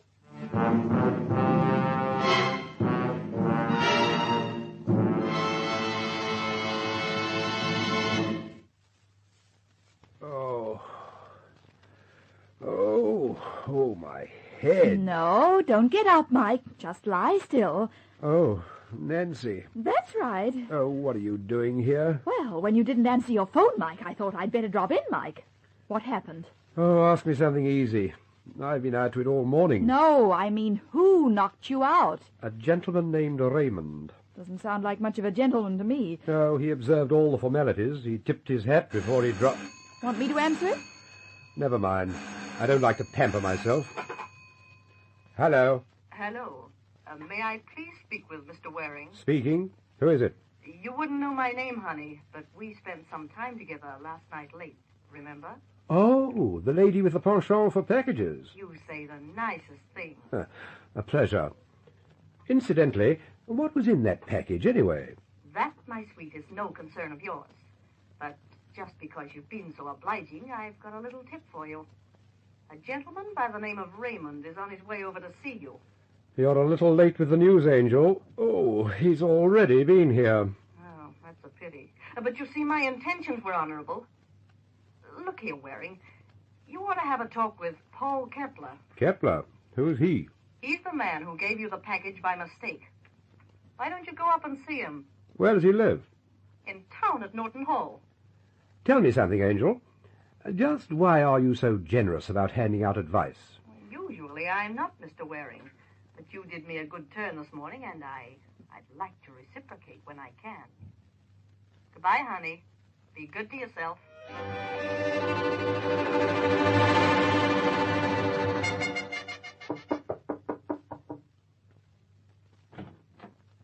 Mr. Kepler? Yes, sir? My name's Waring. Waring? We met last night. Oh, you've had the man in the car? That's right. And I'm the lady. Please come in. Thank you. Mr. Waring, I gave you that package by mistake. I must have it back. How do I know it's yours? It belongs to someone else, but I am supposed to deliver it. Suppose you describe that parcel for me. It was the size of a shoebox. Go on. Inside were about 300 or 400 small diamonds. Mike! What's the matter, Nancy? The man's right, isn't he? Oh, yes, of course. Go on, Kepler. How much did they weigh? They ranged in size from half a carat to 4. You sound as if you didn't know. I didn't. You tricked me. That's right. Was this stuff stolen? You tricked me. I heard you the first time. Mike, look out. Put that gun away, Kepler. Stand back, Mr. Waring. Look here, my friend. Ever since I ran into you, people have been waving guns in my face. And I don't like it. Do not be alarmed, sir. I do not intend to use it on you. Don't be a fool, Kepler. Put it down. No, there is no other way for me. I have been very stupid. I am only sorry to have involved you people. Look here, Kepler. Can't we talk this thing over? It is too late. And you're not kidding. Let go. You're hurting me. Drop it. No. Mike! It's all right, Nancy. No harm done. Oh, I'm sorry. You ought to be. You realize what you might have done? But I tell you, there is nothing else I can do. How do you know? Perhaps I can help you. No one can. Then what have you got to lose? It only takes a second to blow your brains out. Why not give me a chance? Now, how did this whole business start? I am a diamond cutter by trade. Yes, I guessed as much. Did you also guess that I am in this country illegally? Go on. Only one man knew that. Mr. Raymond, perhaps you know him. I had that pleasure. Well, 2 weeks ago, Mr. Raymond came to me with several large stones. I recognized some of them. They were from famous collections. Stolen, huh? Yes, that's right. I knew they were stolen, and when Mr. Raymond asked me to cut them, I refused. Oh, so he threatened to turn you over to the immigration authorities? That's right. They would have deported me.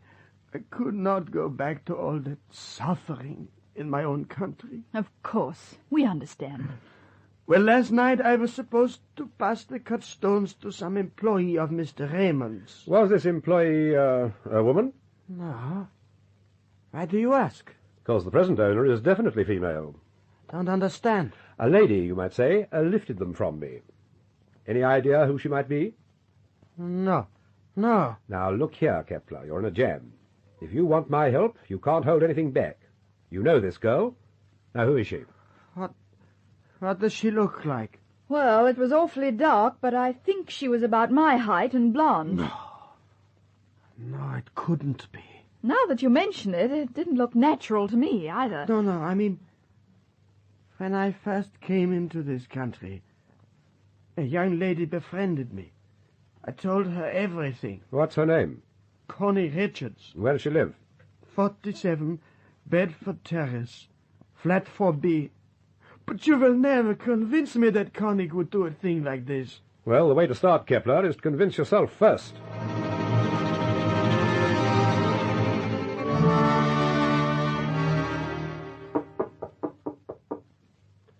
Nancy, are you sure Kepler said flat 4B? I'm positive, Mike. Well, looks like she's just not... Oh. What's the matter? The door's not locked.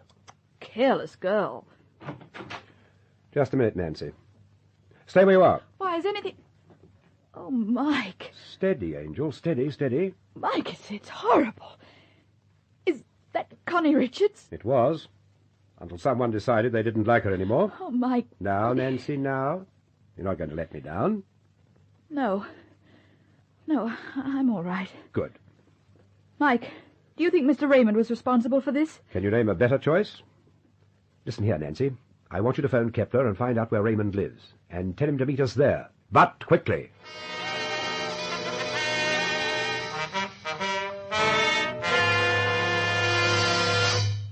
Well, what's your guess?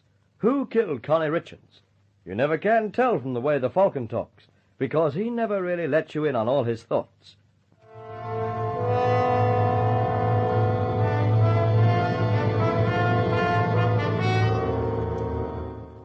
"30 minutes have passed since the discovery of Connie Richards' body, and now we find Mike and Nancy on their way to meet Kepler. Mr. Waring! Mr. Waring, over here!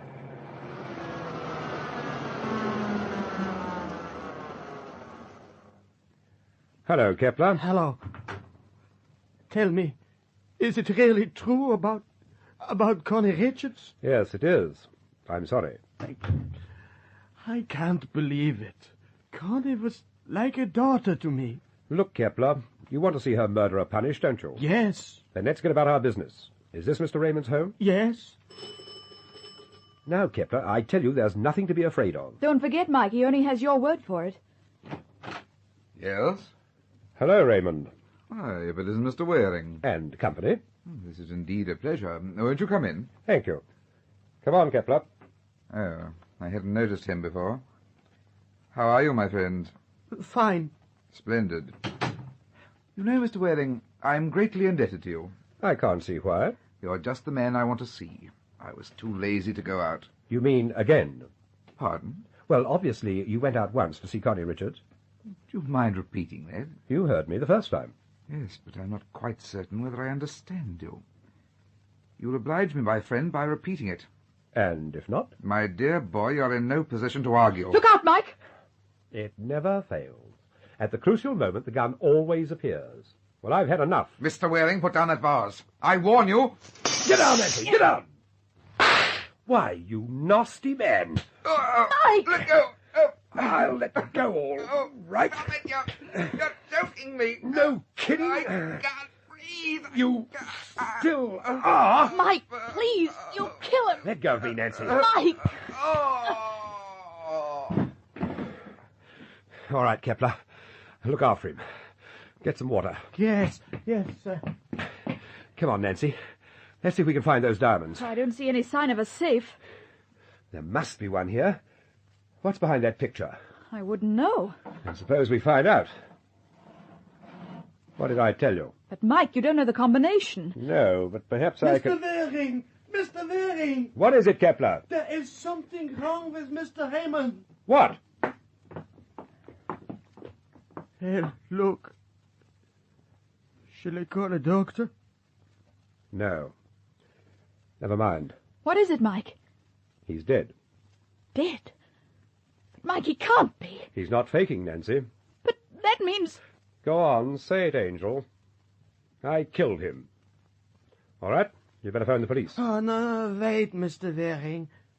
There is no reason why you should be mixed up in this. Let me take the blame. What? After all, it was my fault. Besides, there is nothing left for me. My life is ruined anyway. Perhaps you're right, Kepler. Mike, you wouldn't let him? Why not? He's lived his life. I'm young. You... Oh, you're joking. I was never more serious in my life. Go on, Nancy. Call the police. Wait, Mr. Waring, I don't know what to say. What's the matter, Kepler? Change your mind? Well, I'm not going to let you, unless you give me a good reason. But Better make it good, Kepler. It'll have to be. Especially since you killed him.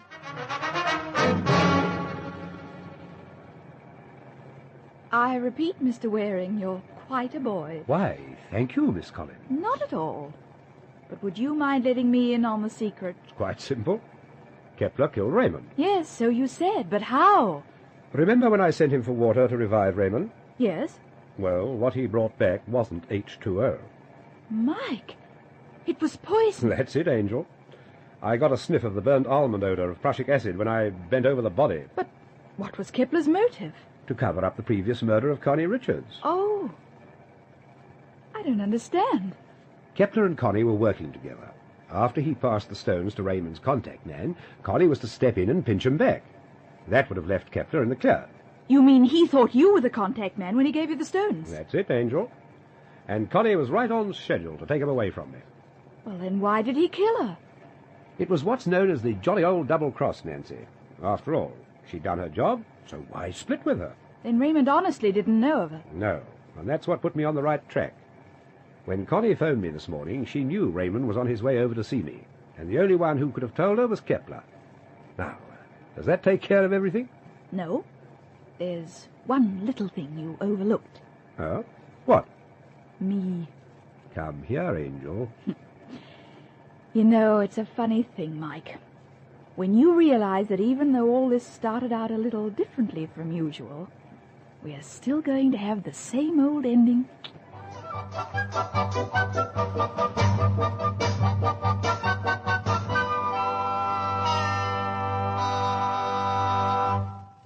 I'll be back with further news of the Falcon in just a moment.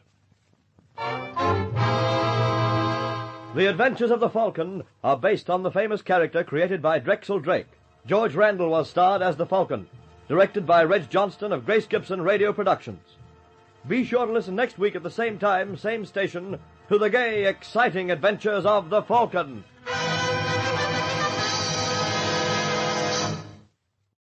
Justice is a radio series of self-contained factual court stories which demonstrate the equal judgment that is given to both the meanest criminals and highest personages.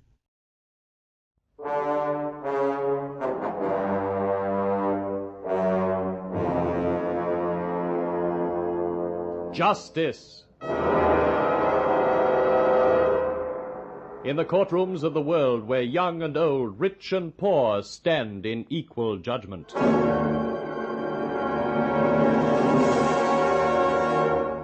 I never did like foreigners. You can't trust them, I say.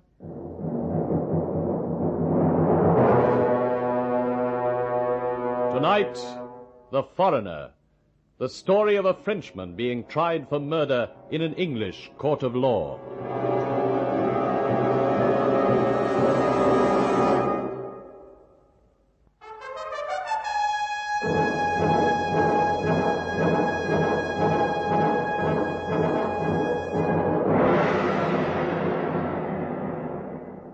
The murder of the wealthy financier Edward Ferrier towards the end of last century caused a sensation in English society. An elderly widower, he lived alone in a rather small house with a domestic staff of only 3. His body was discovered one morning by the housemaid and his valet, and the police were immediately called in. Some days later, the valet, Jules Leclerc, a Frenchman, was arrested and charged with the murder of his employer. When he was brought to trial in June of 1899, the Old Bailey Criminal Court was crowded. After the jury had been duly sworn, counsel for the prosecution called his first witness. Your name is Mary Webber, and at the time of the murder you were employed as a housemaid at the Ferrier residence? Yes, sir. There were three of us. The cook, me, and him. You mean the accused? Yes, sir. Would you please tell the court what happened on the night before the murder? Well, the master dined alone that night. Yes. And after dinner he went upstairs to his study to write letters. I see. And then? Nothing, sir. I went to bed. I always go to bed early. Your bedroom is just above that of your late master's? Yes, sir. I sleep with the cook. You heard nothing during the night? No, sir, not a thing. What happened next morning? I went into the master's study. It wasn't a mess. You've got no idea how untidy it was. Things had been disturbed? Yes, sir. Drawers were open and papers were scattered everywhere. What did you do next? I went downstairs to do my own work. Yes? When I opened the shutters, I got a surprise. The downstairs was also disturbed? Yes, sir. All the silverware had been moved and some of it was missing. You raised the alarm? Well, I didn't know what to do. After all, I was only the housemaid. I went up and called cook and him. You mean the accused, the late Mr. Ferrier's valet? Yes, sir. Monsieur Leclerc came downstairs with me. What did he say when he saw the disorder? He said, someone has been robbing us, in the funny way he speaks. And what did you say? I said, we better call the master. He agreed at once? Of course. It'd been funny if he hadn't, seeing us out. Please confine your remarks to answering questions. Yes, sir, but... And I've got my own ideas as to what happened. No doubt, but... Anyway, I never did like foreigners. You can't trust them, I say. You went to Mr. Ferrier's room and knocked on the door? Yes, sir, if you call it a knock. Monsieur gave a tap and then entered without waiting for a reply. The accused entered the room first? Of course, sir. After all, I'm not used to entering a man's bedroom whilst he's in bed. I understand. Please tell the court what happened then. Well, sir, Monsieur Leclerc went over to open the windows and unlatched the shutters. When he went to the windows, he had to pass the bed? Of course, sir. He passed quite close? He touched it, he did. You followed just behind him? Yes, sir. What happened then? When I saw the blood on the sheet, I screamed. One moment, please. You saw the blood on the sheet? Yes, sir. Had the shutters been opened? No, sir. The accused entered the bedroom first, passed close to the bed, and did not see the blood? Yes, sir. And yet, in the same light, before the shutters had been opened, the first thing you saw was the blood on the sheet. Well, you couldn't miss it, sir. Exactly. It would appear as though the accused knew the blood was there. Now, please tell the court what happened after you saw the blood. Well, I screamed, like I said, and rushed downstairs and out into the street. You attracted the neighbours' attention? Yes, sir. They called the police and a doctor. I was in such a dither I didn't know what I was doing. When you returned to the house, where was the accused? He was sitting in the hall writing a letter. Did he speak to you? I spoke to him. I'm afraid I lost my temper. I don't use strong language as a rule. I don't believe in it. I always You used strong language? Yes, sir. I'm real ashamed of myself now. Will you please tell the court what you said to the accused? Must I? I'm afraid so. The court realizes you were under a great mental stress and will make due allowance for your language. Very well. I said to him, what the devil are you sitting there for? Why don't you run out and get a flaming doctor? Oh, you will make an allowance, won't you, sir? I'm a respectable woman and don't over strong language. I was upset at the time. I'm sure the court will make allowance for the circumstances, Miss Webber. What did the accused say to you? He said he was writing to Mr. Ferrier's son to tell him about the accident. He lived only 2 blocks away. Thank you, Miss Webber. You have been most helpful.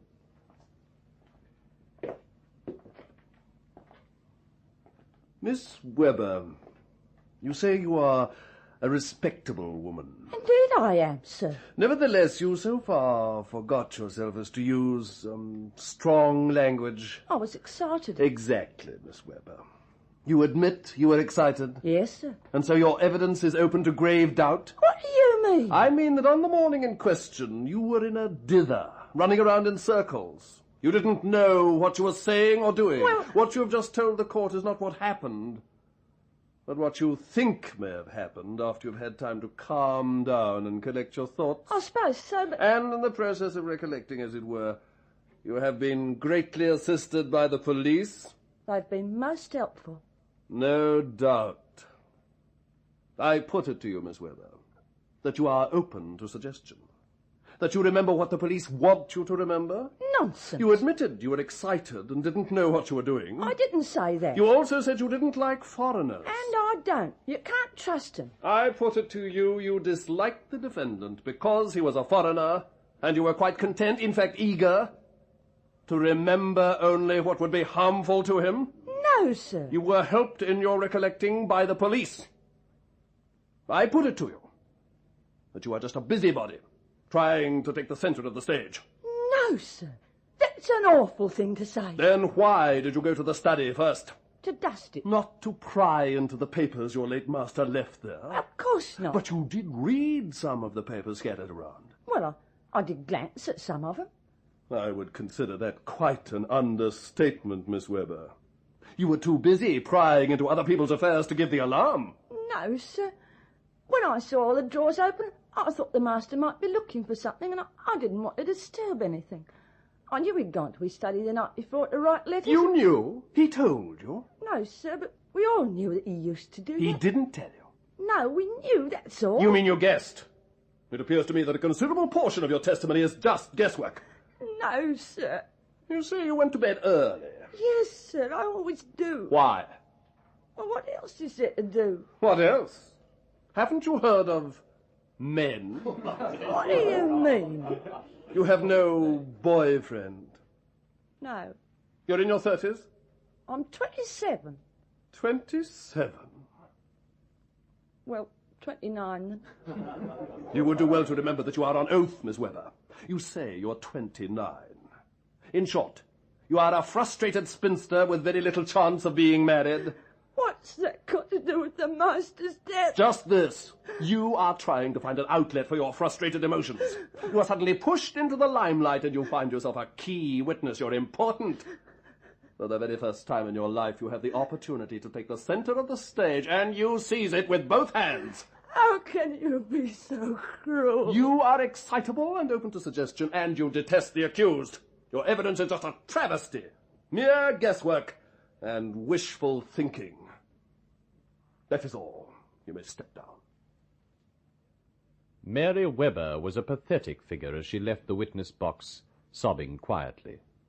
A simple woman, she had only done her duty, but the defense counsel realized that her testimony, that the accused had passed the bed of his late master without appearing to notice the blood on the sheet, could be very damaging. He had tried, with some success, to make her appear in an unfavourable light. Her place in the stand was taken by Sergeant Gribble of the London City Police, who was duly sworn. Now, Sergeant, you were in charge of investigations into the death of the late Mr. Ferrier. Aye, sir. When were you first called into the case? On the morning of the murder. Please tell the court what happened when you arrived at the house. Oh, the place was in an uproar. The house was crowded and people were milling around. I sent them packing and told the servants to wait in the kitchen. You then went up to the deceased's bedroom? Aye, sir. The door had been locked by the cook. She was a sensible woman and had taken charge of affairs. The doctor hadn't arrived? He got there just after me. We entered the room together. Nothing had been touched? No, sir. Mr. Ferrier was dead? Aye, sir. His throat had been cut. The gash was very deep. Death had been instantaneous? So the doctor said. Now, Sergeant, could it have been suicide? No, definitely not. It was murder. Why are you so sure? Because the deceased's face and hands were covered by the sheet.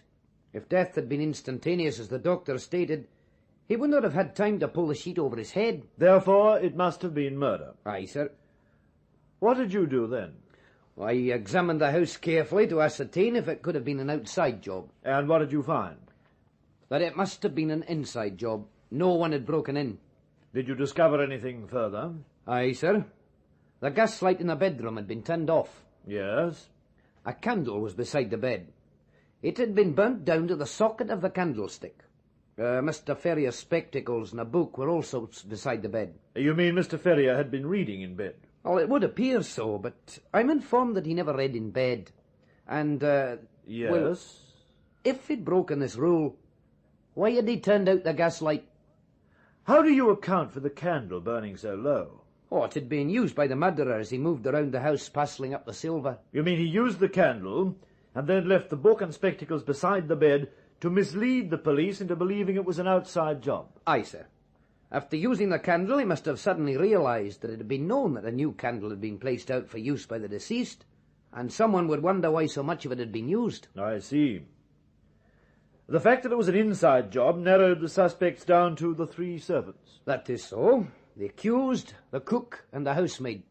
What made you suspect the accused?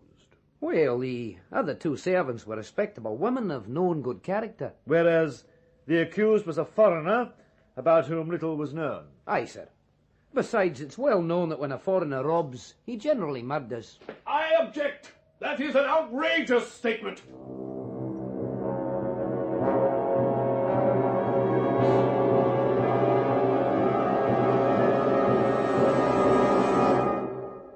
The court was in an uproar as counsel for the defence objected loudly, and it was some time before the judge could restore order.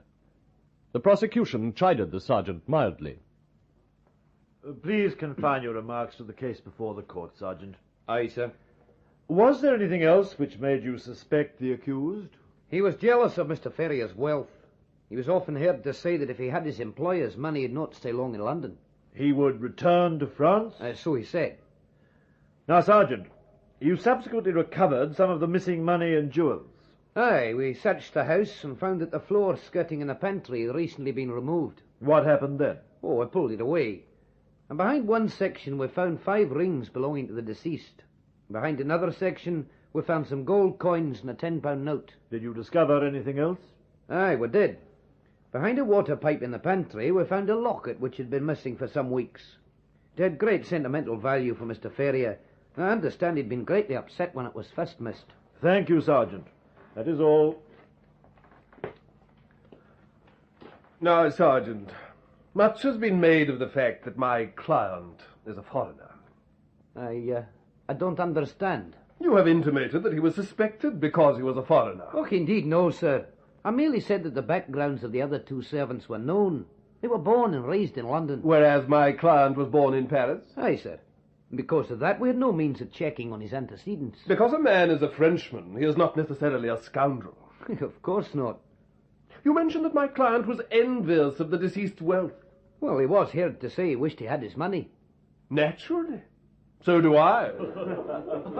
Incidentally, though you may not admit it, so do you. Why, I suppose so. You'd be unnatural if you didn't.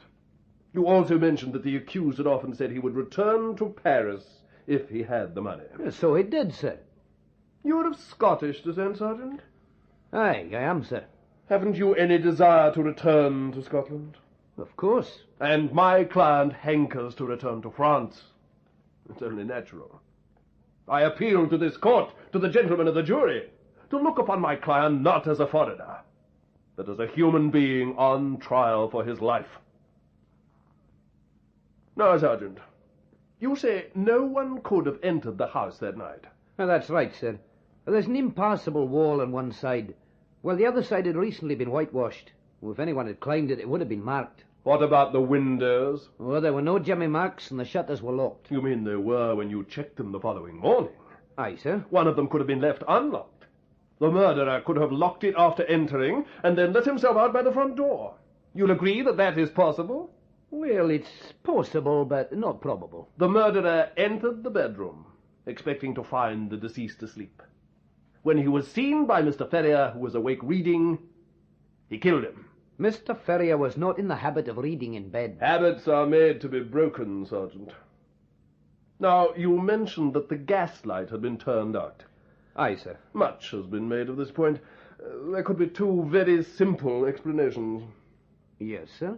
Firstly, Mr. Ferrier could have turned it out and read by candlelight. so that he would not have to get out of bed when he had finished reading.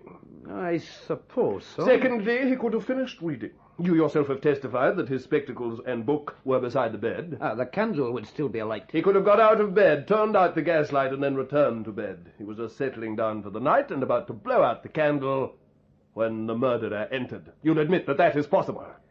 Well, I suppose so. You will also admit that the murder could have been done by an outsider? No, sir. It doesn't make sense. In what way?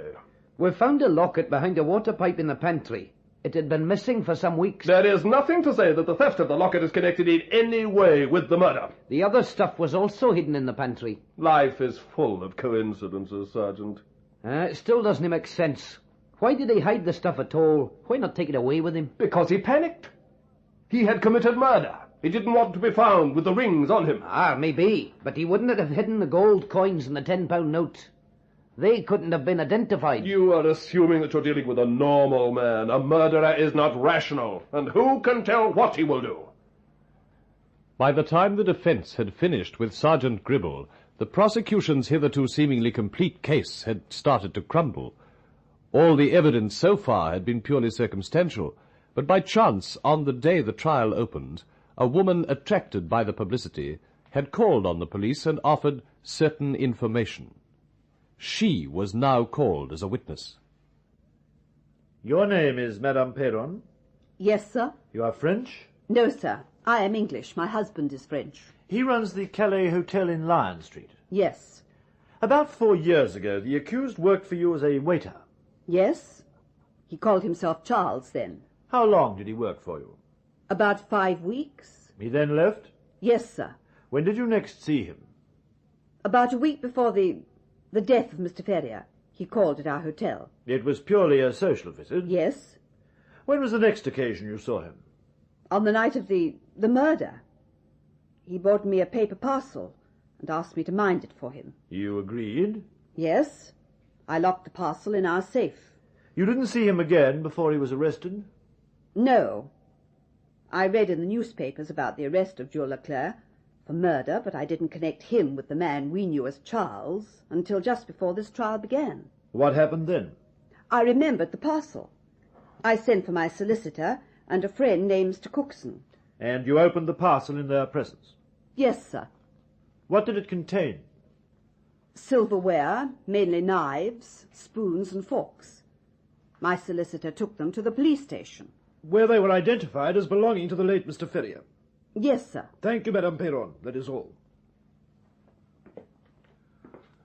Now, Madame Perron, you say that this mysterious stranger appeared out of nowhere after an absence of 4 years. I don't understand. I mean, you may be making a mistake in identifying the accused with this mysterious Charles. I am not mistaken. You say you opened the parcel in the presence of your solicitor and of Mr. Cookson? Yes. Who is this mysterious Mr. Cookson? A friend. He was present when the accused handed me the parcel for safekeeping. The parcel was sealed? No. Then it could have been opened by someone between the time it was lodged and the time it was opened in the presence of your solicitor and Mr. Cookson. It was not. But it could have been? I kept it in the safe. You were not the only person who had access to the safe? No. Thank you, Madame Perron. We submit that you have confused the mysterious Charles with my client. There is no evidence that the accused lodged this parcel with you for safekeeping. Your Honor, all the evidence so far produced has been purely circumstantial. In order to completely refute this charge, I now propose to place my client in the witness stand.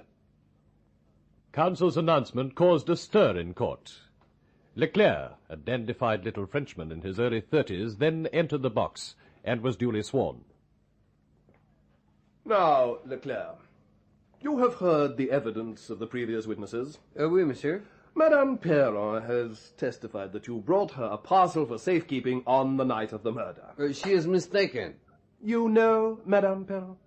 I've never met her before in my life. Did you leave the house on the night in question? No, monsieur. I went to bed early and I did not leave my room until called by Mademoiselle Weber. You were on friendly terms with Miss Weber? Oh, no. We quarreled frequently. Why? Well, monsieur, she is a woman, and when I wouldn't... you are a man of the world, monsieur, you understand. You mean she tried to be more than friendly? Oui, monsieur. Now, Leclerc, when your master was murdered, you expected to lose your job. But of course, monsieur. Therefore, you would not be likely to hide rings and money in a house which would be closed. Well, of course not.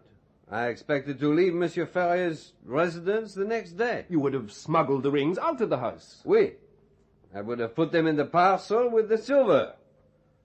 You understand, monsieur, a man does not rob and then walk out on his booty. After further questioning, the defense counsel completed his cross-examination of the accused, and the prosecution took over.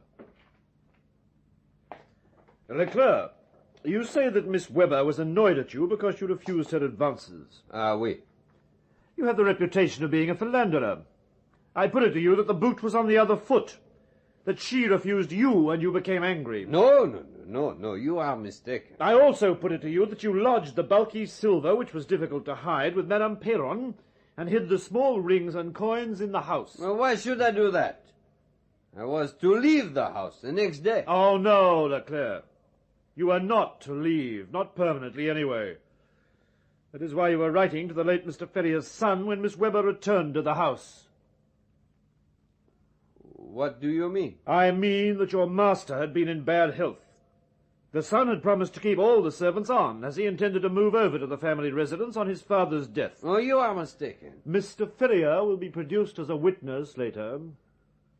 I know nothing about it. Do you still say you are not the man who left the parcel with Madame Perron for safekeeping? Oui, monsieur. This parcel in question was wrapped in a very distinctive kind of brown paper. It is special, thin type, used by a well-known firm of art dealers. Oui, monsieur. A witness will be produced who will testify that a print was delivered to Mr. Ferrier only the day before his death, and it was wrapped in this particular type of paper. But, monsieur, this firm, it has very many customers, and pieces of this paper must be strewn all over the country. No doubt. But no paper of this type was found at the Ferrier residence. What became of the piece of paper, Leclerc?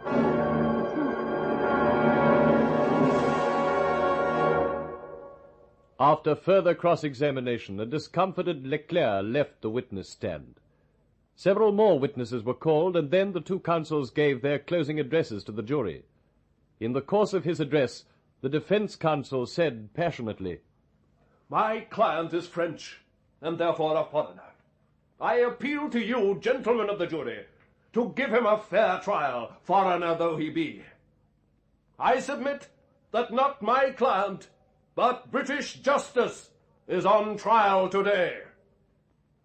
The judge then summed up to the jury, which retired to consider its verdict.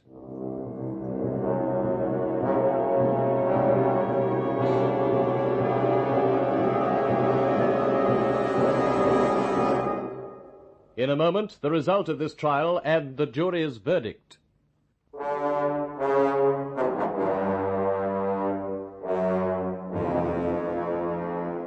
The jury did not take long to arrive at a verdict of guilty, and the valet Jules Leclerc was sentenced to death. The case aroused considerable attention at the time and caused a heated newspaper controversy as to whether Leclerc was adjudged guilty because he had committed murder or because he was a foreigner. After some degree of sanity had been restored, it was generally agreed that he had indeed been guilty, a conclusion with which most sane people would agree.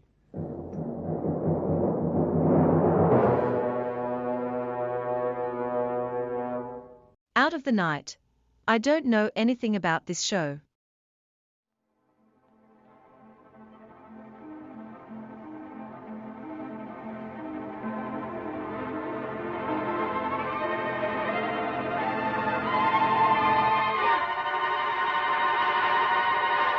Out of the night.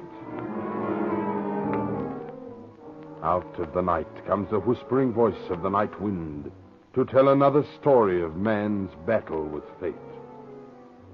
The true story today of a clever and impudent fraud that almost succeeded, but not quite.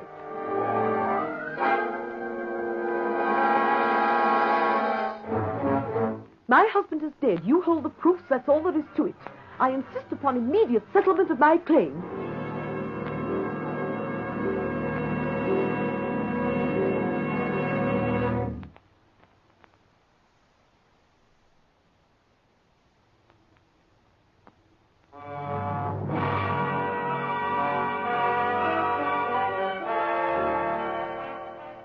Generally speaking, large-scale insurance frauds are a product of the present century. But this is the story of one that happened more than 80 years ago, and which remains today one of the most daring of them all. It began one day in 1875, when an attractive woman dressed in black presented herself to the manager of a leading Paris insurance company. Madame Dua, I believe. Yes. Won't you be seated, please? Oh, thank you. Now, what can I have the privilege of doing for you? My husband, Vital Dua, recently took out a life insurance policy with your company for 100,000 francs. I have it here. Oh, yes, I remember the gentleman well. A big man, very genial. A wine merchant of Bordeaux, if my memory is not at fault. That is so. I have come all the way from there to see you. Indeed? Why? To report his death. But surely Madame cannot be serious. Why not? Well, Monsieur Dua seemed such a robust, healthy man. Our doctor who examined him passed him as a first-class risk. Ways of Providence are inscrutable, Monsieur. True. When and where did this unfortunate event occur? A fortnight ago. My husband went to London on business. Little did I know as I said goodbye that it would be the last time I would see him. Oh, now, Madame must be brave. Oh, forgive me. Yes, I keep telling myself that. He took lodgings in Ann Street, Plaistow.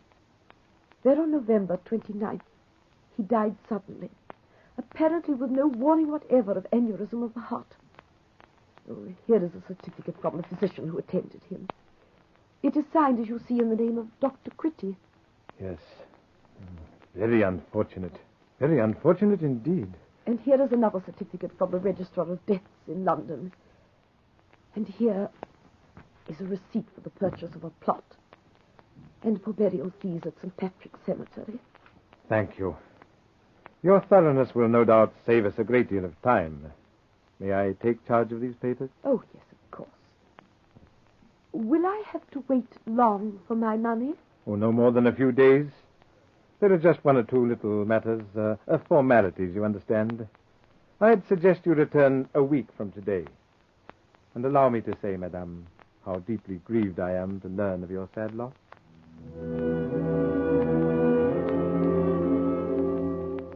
But when Madame Dua returned a week later, it wasn't quite as easy as she had thought. Madame Dua, since our last interview, I have taken the liberty of making certain inquiries regarding your husband. Indeed? Why? A reasonable precaution, surely, since his death may possibly involve my company in the paying out of 100,000 francs. May involve? But surely it's all quite simple. My husband is dead. You have the papers. What other question arises? Madam, 2 months ago, your husband filed a petition of bankruptcy. That is so, but I don't see... Among his creditors in Bordeaux, there is a general feeling that it was a bankruptcy of convenience rather than necessity. Are you insinuating? I insinuate nothing, Madame. I merely state that these suspicions became so strong that the police were induced to issue a warrant for your husband's arrest. That is the real reason why he went to London. Even if it was, I do not see that it has anything to do with you. Perhaps not. Nevertheless... My husband is dead. You hold the proofs. That's all there is to it. I insist upon immediate settlement of my claim. It shall be settled when we have completed our inquiries, madam, not the day before. I am entitled to the money, and if I don't get it, I warn you, I shall seek legal assistance. That is your privilege, of course. Good day, madam.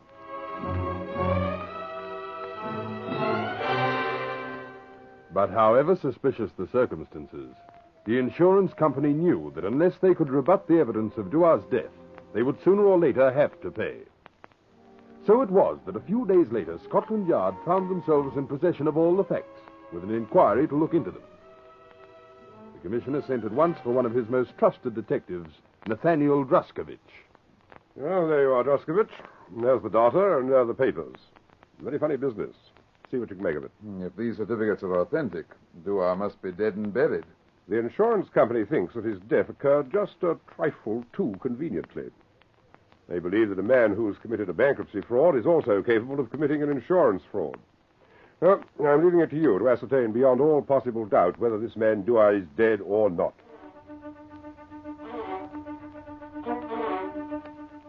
Druskovich's inquiries took him first to the house in Ann Street, Plaistow, where Dua was supposed to have died. There he had an interview with the landlord. Yes, sir. There was a foreign gentleman took the place a few weeks ago. Called himself Bernardi. Was he a big, jovial, prosperous-looking man, aged about 45? Why, yes, sir. That description fits him perfectly, sir.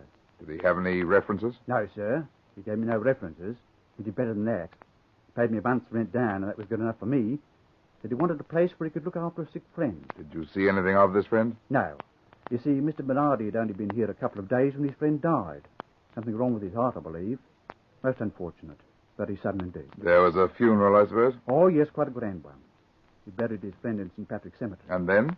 Well, that's all I can tell you, sir. You see, Mr. Bernardi packed his things the same night, and he went off, and I haven't seen him since.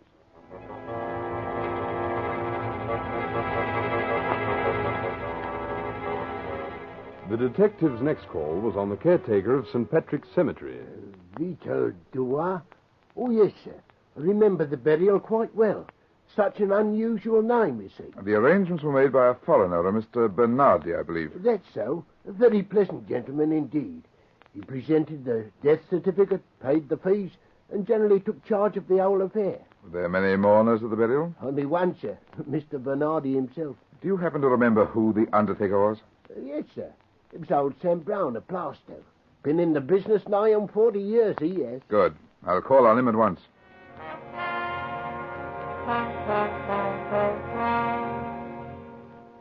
Yes, I recall the gentleman quite well. He ordered a full-sized ready-made coffin. I remember particularly because he insisted that the handles should be altered from the sides to the ends of the coffin, as is the custom in France. And can you give me a description of the person who was buried in this coffin? To tell you the truth, I can't, sir. But surely you must have seen the body. No, I didn't. On Mr. Bernardi's instructions, I delivered the coffin to Ann Street. He said it wasn't necessary for me to do anything more, as he would put the body in the coffin and screw it up. That's a very unusual procedure, isn't it? Are you trying to tell me my business? Maybe it was unusual, but let me tell you, I know my legal rights, and I acted within them. There was no obligation whatever on me to put the body in the coffin. Mr. Bernardi presented a certificate of death properly signed by the registrar, and that was good enough for me. Well, it's not good enough for me. Well, what do you mean, sir? I mean that I'm going to get an authority for an order for exhumation.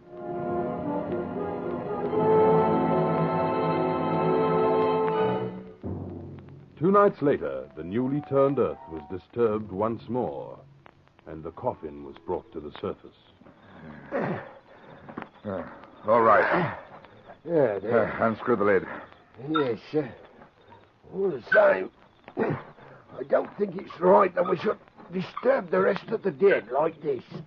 It's desecration. That's what it is. Stop grumbling and get on with your job. No good will come of it. Mark my words. No good at all. Well, there you are, sir. And I hope you're satisfied. Well, bless me soul. Desecrating the dead, eh? Well, there's nothing there but a few odd bits of metal to make up the weight. What a surprise. Not to me, it isn't. There remained now only 2 or 3 formal calls, and Druskovich's case was completed. Well, there's the whole story, sir. Using the name of Bernardi, Dua took lodgings at Plaistow. He pretended he had a sick friend whom nobody saw, of course, and a couple of days later gave out that his friend had died. He forged a medical certificate of death. Have you established that? Yes. I interviewed the only doctor in London by the name of Critty. He said that the writing was a clumsy forgery and that he had never attended an attendant at Plaistow. Well, that seems conclusive enough. Go on, Druskovich. He presented the forged certificate to the Registrar of Deaths and received an official certificate of death. He showed that to the undertaker and to the cemetery authorities. When the coffin was delivered at the house, he filled it with scrap metal and screwed down the lid. He attended the funeral and the burial, paid the fees, and obtained receipts. A very clever fraud. Very clever indeed. Now all we have to do is to find Monsieur Dua. That's not going to be so easy. I've traced him to Liverpool, and I've reason to believe that he's on his way to America under the name of Rubini. I see. That makes it rather difficult, doesn't it? I would suggest that the Paris Sûreté pick up his wife. Their best chance of finding Dua is through her. I quite agree. But you see, my last advice from Paris is that Madame Dua has disappeared also. Since the insurance company had not paid out its 100,000 francs, the French authorities did not think it worthwhile searching for and extraditing Dua from the United States. And there the matter may have rested for all time, if Dua had been wise enough to stay where he was. But 5 years later, he made the fatal error of returning to England. So it happened that one day Nathaniel Druskovich was called again before his chief. You'd better look into this, Druskovich. What's it all about, sir? Suspected insurance fraud. Some fellow insured a quantity of goods that he was shipping by boat for £5,000. There's a fire in the hold, his goods were destroyed, and he's lodged a claim. Well, what makes the company think there's been a fraud? One of their officers found the remains of a barrel of tar among the fire debris. Very clumsy, I must say. What's the name of the man in the case? Yeah, he's a foreigner. Calls himself Roberti. Roberti, Bernardi, Rubini, Roberti. I wonder. This time, Druskovich made no mistake. Dua was arrested and handed over to the French authorities. He was tried and some years later died in prison.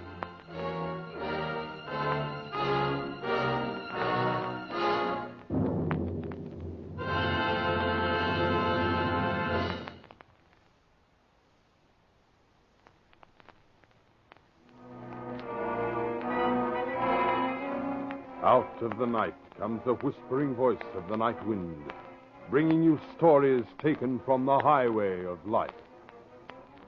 Strange, but true.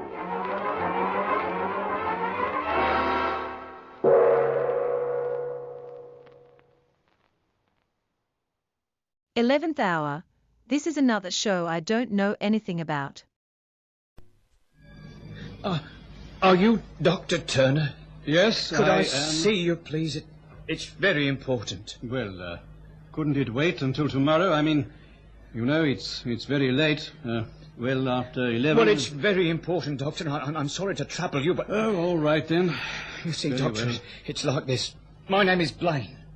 Perhaps that means something to you. Well, as a matter of fact, no, it doesn't. Horatius Blaine? Horatius Blaine. Wait a minute. Horatius Blaine. Yes, I seem to remember. Yes. There was a Horatius Blaine found dead at Glenvale, and if I remember correctly, I examined the body. And? An accident, if I remember. Yes. It wasn't an accident, Doctor. Horatius Blaine was murdered. Oh, come now, wait. I know, Doctor, because I am Horatius Blaine. I know what happened that night. You are... Oh, now, this is ridiculous. Is it, Doctor? Is it ridiculous? Look at me. Go on, look at me. I was the man you examined, wasn't I? Wasn't I, Doctor? I stared at the wild-eyed man opposite me. I stared, and I remembered. This was the man, but he was dead then, there was no doubt at all. And now he was here in my consulting room in the middle of the night, and I felt an unpleasant prickling at the base of my spine, and fear edged all around me as I faced this man who was dead.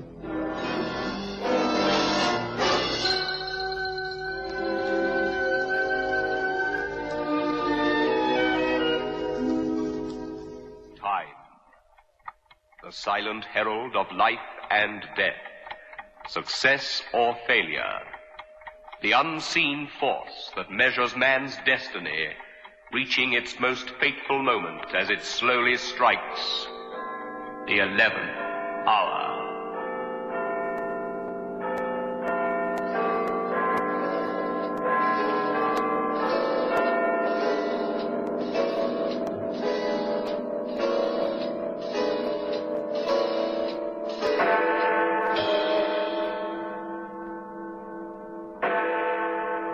I remember thrusting aside the fear. I had to be sensible about this, because obviously there was a reasonable explanation. There must be. He almost sensed the conflict raging in me. I can't accept it myself, Doctor. Oh, but this is ridiculous. Now, come along. Come along, my good man, and sit down and tell me the real story. All right. Thank you. Well, I was murdered by Marwick and that woman. I remember it all clearly, but I could do nothing. Marwick was very strong, and they rigged everything to make it look like an accident. They were very clever, the two of them, but, well, and of course they always have been.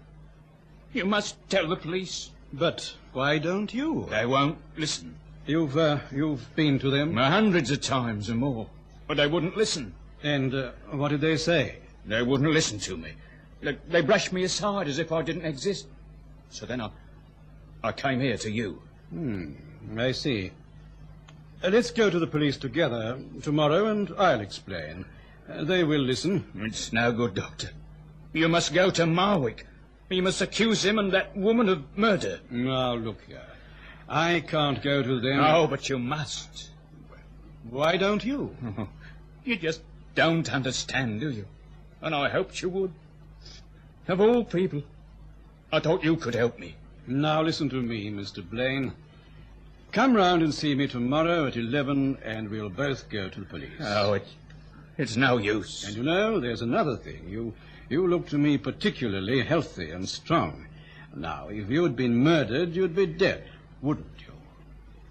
I am, Doctor. I am.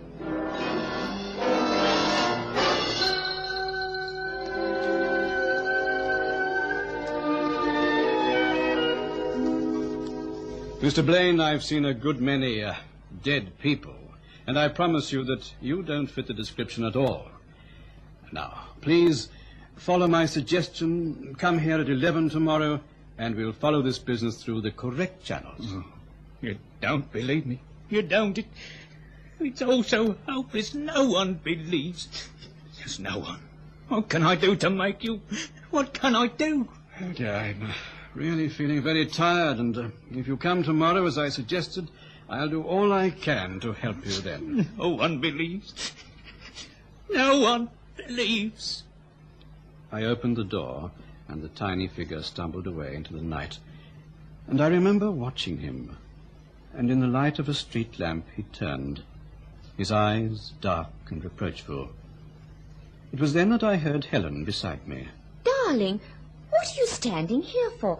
It's terribly late. Well, that character over there, you see him? Where? That's odd. He's gone. He was standing under that street lamp, and now he's gone. Well, anyway, if he's to be believed, he's dead. Peter, what are you talking about? According to him, he's one Horatius Blaine. Now, the last time I saw him, he was lying dead from injuries received in an accident. You mean the man you've just seen is the same person? He can't be, obviously, but it is intriguing because, you see, they're identical.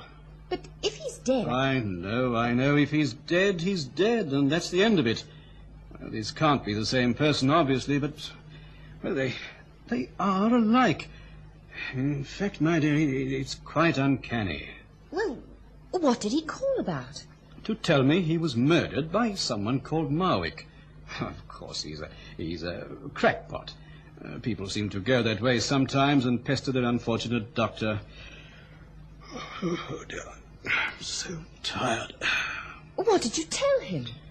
Well, to call again tomorrow at 11 o'clock, when this affair will be handed over to the police. You know, you've got to placate them. It's no good telling him that he's crazy. It's odd, isn't it? Yes, it's very odd. Now, don't you go worrying about this, darling. The thing is, Peter... Yes? The thing is, why did you answer the door in the first place? Answer the door? Well, the fellow knocked, of course. But he didn't, Peter. What? He didn't knock. You were sitting in that chair there, reading. Then suddenly you got up and went into the hall. I came out to look for you, and you were standing at the door there. You said something about a man under the streetlight. I didn't hear anything or see anyone. My dear Helen, I heard the fellow clearly, and I saw him clearly. He did knock, and I took him through to my consulting room. I did. I'm not a fool, and I certainly don't suffer from delusions. He told me his name was Horatius Blaine. Now, I ask you, would I make up a name like that, would I? And he mentioned someone called Marwick, and there was some talk of a woman as well. Oh, well... Oh, let's forget about it, shall we? Come on, darling. Let's go up to bed. I followed Helen slowly up the stairs. I kept telling myself there was a perfectly reasonable explanation for all this. Then I consoled myself with the thought that I would never see the strange Mr. Blaine again. He would be pestering some other doctor in the morning. But I was wrong there. I was so very wrong.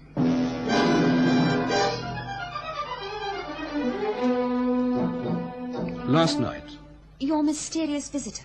Oh, Lane. Great heavens, I've forgotten all about him. Liar. You were talking to yourself about him in the bath. I wasn't. Oh, but you were. I heard you. Blaine, Blaine, Blaine.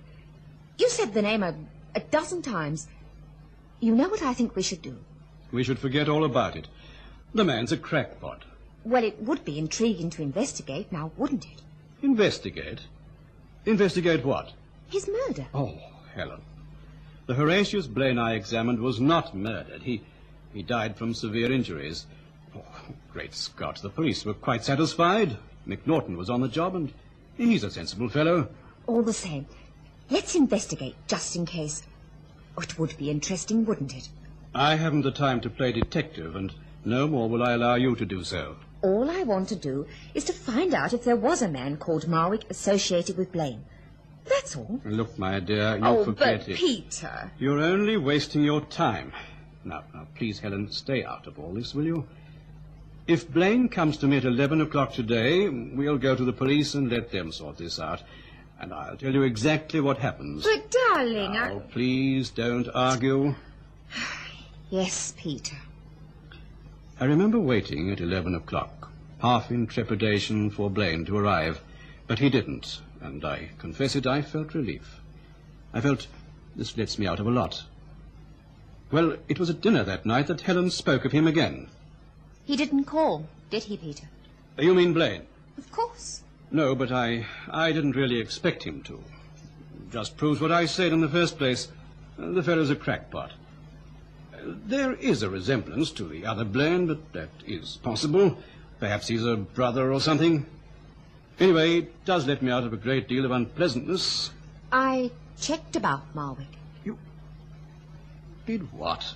Checked about Marwick. Helen, Darling, I had to, and I'm glad I did. I phoned every Marwick in the telephone book. For goodness sake, why do that? Because I felt it our duty. Our duty is to mind our own business, not get involved with some crazy eccentric with a chip on his shoulder. More than likely, Blaine has some feud on with Marwick and... Oh, Peter, I wish you'd let me tell you what happened. All right. Well? This particular Marwick is GL, and he lives in Burnham Terrace. He answered the telephone. And when I asked him if he knew Horatius Blaine, he paused before he answered. Then he said, very carefully and cautiously, "Who is that speaking?" Of course, I didn't let on, and then he threw down the receiver. And what does that prove? It proves that he does know Horatius Blaine. It proves that there might be some truth in what your visitor told you. Oh, my dear Helen. But that's not all. All right, go on. I went to Burnham Terrace. You did what? Now, just keep calm, Peter, and listen to me. You went there? I pretended I was carrying out a survey for a detergent manufacturer. Oh, this beats anything. It's a broken-down sort of a district, and the house looked deserted. I knocked, and a woman opened the door. Oh, I asked her a few questions. Then I inquired if Horatius Blaine lived there. She gasped with sheer terror and slammed the door in my face. Oh, you shouldn't have risked doing a thing like that, Helen. You must have been crazy. Anyway, I'm satisfied that your visitor might have been speaking the truth. Helen, do you realize what you're saying? Do you? Yes, I do, Peter. I know what I'm saying. That the man who called last night was Horatius Blaine. And he was dead. I stared at her. She spoke quite calmly. I could scarcely believe my ears. Was this really Helen talking? Don't you see what it means, Peter? Helen, what are you suggesting? I don't understand this, Peter. Not for a single moment. But I'm sure Marwick and that woman did kill Blaine. It all works out, now doesn't it? It's crazy and it's unhealthy. Now, please forget it. You're frightened, aren't you, Peter? Yes, I am, I suppose. I don't like thoughts of ghosts. In any case, they don't exist. They can't exist. I'm sure there's some perfectly reasonable explanation for all this. What are we going to do? Well? What on earth can we do? I ask you that, Helen. I can't go to Marwick and accuse him of murder. In any case, I dare say the fellow's quite innocent. But he did act strangely. Well, perhaps he was surprised at you asking for Blaine. There are dozens of explanations. I'm going to see Inspector McNaughton. You'll be wasting his time. At least I will be doing something to help Blaine. Help Blaine? Don't you see? Don't you see? That's why he came to you last night. Because he wants help. He needs help.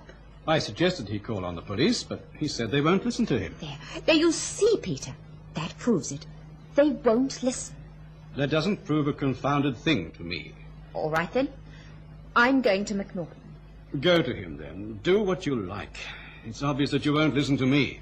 I wish you'd realize, Peter, that this is something I've got to do.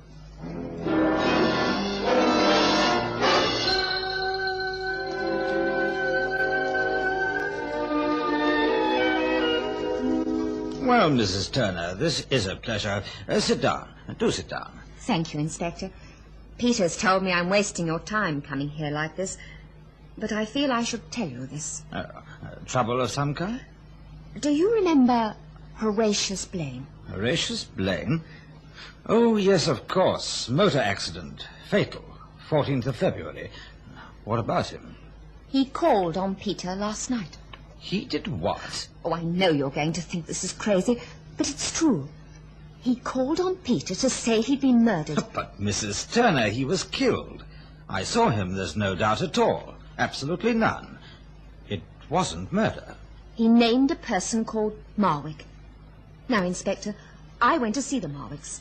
You went to see them? I mentioned his name, and they were terrified. I'm sure they did kill him. Now, see here, Mrs. Turner. Oh, don't tell me this is ridiculous, that it's imagination, that you're sure there's some perfectly reasonable explanation for everything. I tell you, those people did kill that most unfortunate man. But he couldn't have called on your husband. He did. Did you see him? Well, no, but Peter did, and he talked to him. But you've just told me that your husband doesn't believe. He does in his heart, but he's too afraid to acknowledge it. Oh, Inspector, you must go round to these people. And accuse them of murder.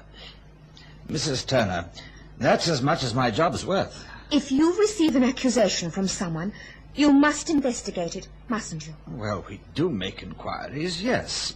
All right, then. I'm telling you that Horatius Blaine was murdered by Marwick. Now, you've got to do something about this. It's highly irregular and, I believe, irresponsible. You know, Mrs. Turner, you can't make these accusations without any foundation in them at all.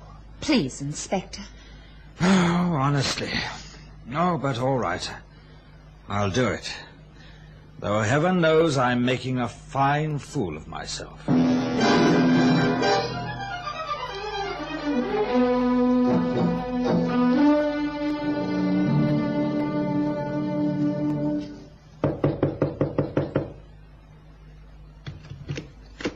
Well, what do you want? A few questions. I've got nothing to say to the police. Now get out. Go on before I set the dogs on you. I'm coming in. Stand aside. Oh, a very fine way to treat a lady, I'm sure, pushing her aside. What's going on, Sean? Police officer, and full of cheek he is too. Police officer? What the devil do you want? A few questions about one Horatius Blaine. Never heard of him. Now, come on, officer. Push off. There's nothing for you here. Huh. Talk about the rights of folk in a free country. Pushes his way in, bruises me arm. You see, finger marks. Oh, I'll have something to say about this. Just you wait. I'm given to understand that you knew Blaine, that you knew him well. I've never heard of him, like I said. Yet this was the address given to us, and your name is Marwick. Must be some mistake. Who gave you our address? Oh, I know. Some nosy little blonde who called round here with her sly looks and her questions. That'll do, Sean. Now push off, mister. You're on the wrong tack this time. There's the door. That's right. There's the door. And you tell that little blonde to try and pin the murder onto someone else but leave us alone. Watch your talk. Well, all I was saying was... Oh! Told you to keep quiet. Now do just that. Oh, you hit me. I hit you and I'll do it again. Easy does it, Marwick. You asked me who told me to come here. Yes. Yes, that's right. Who told you? Blaine himself. But Blaine is dead. I tell you, he's dead. I know. But how do you? I haven't mentioned anything about Blaine being dead. Not a word. Yeah, well, she read it in the paper, mister. It was in the paper. An accident. So he couldn't have called on you. On the contrary, he did, although he was dead. He accused you and this woman here of his murder. No, it isn't true. It isn't. Now watch yourself, John. If you're going to break, you better get out. And that's final. She's staying here, Marwick. Yes. Blaine called on me and told me quite a story. I told you not to do it. I told you. I said leave him be, but no. Oh, no. You wanted the cash, so you did it your way. Look, I told you to be quiet. Oh. I told you to keep your hands off her, Marwick. He's a killer, he is. He is. He did it and rigged it like an accident. That's a lie. Oh, it's the truth. Now he's come back to haunt you. Good. I said it was wrong. I did, Sergeant. I told him not to do it. I tried to talk him out of it, but I couldn't. And now we're both in trouble up to the neck because of him. Well, I'm getting out of here. Oh, no, you don't, Marwick. Stay where you are. There are some questions I would like to ask you.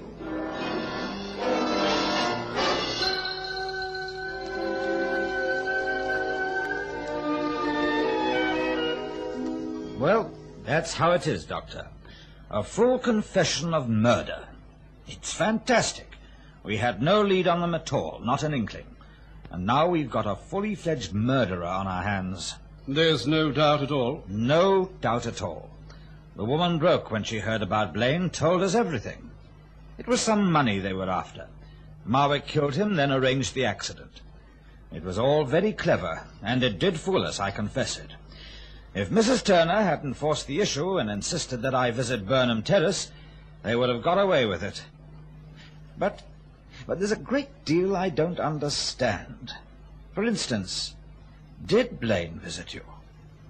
Yes, I think so. But you can't be sure, Doctor. Well, I was tired, Inspector. It had been a busy day. I seemed to talk to someone, then, of course, perhaps I didn't. Anyway, Dr. Turner, you've done us a great service. Thank you. You can thank Helen here. It was all her idea. I wouldn't have gone through with it. I still can't believe it all worked out the way it did. Lucky for us you insisted, Mrs. Turner. It was certainly lucky for us. Ah, well, I'd best be getting back to the station. I've still got a few loose threads to tie up. No. Please, don't trouble to see me out. I know my way. Goodbye, Inspector, and thank you. What do you think it all means, Peter? I've no idea at all, none. It couldn't mean anything. Do you think he did come that night? Perhaps, or perhaps not. The more I think back, the less sure I am. Yet the name Marwick and everything, it does tie up. I believe he did come.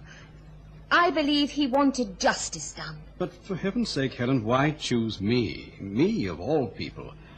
I don't believe that stuff. I'm a practical man of science. I deal in facts, plain and simple facts. I like things I can see and feel and understand. The rest, I don't know. I just don't know. Yet it was an ideal ending, wasn't it? We couldn't have worked it out any better if we tried, could we now? I believe Horatius Blaine had a perfect revenge, and I'm glad for his sake. Helen took my arm, and we both sat there busy with our thoughts. Of course, Helen was right. The little man had the perfect revenge. But I'll never fully understand.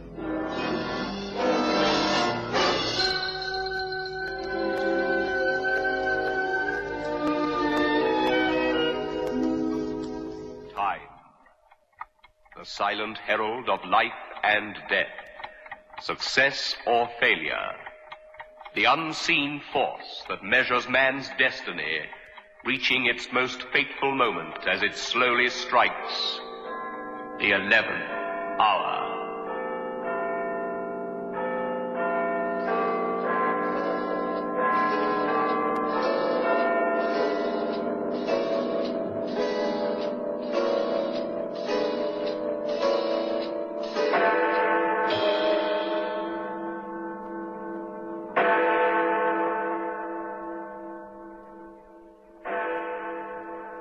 Famous Trials.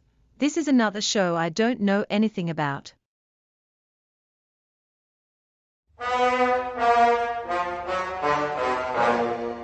Famous Trials. Dramatic cases of crime and judgment. Factual stories from the courtrooms of the world. Tonight, the Ace of Diamonds. This is a true report of the actual case. Only the names have been changed to protect the innocent.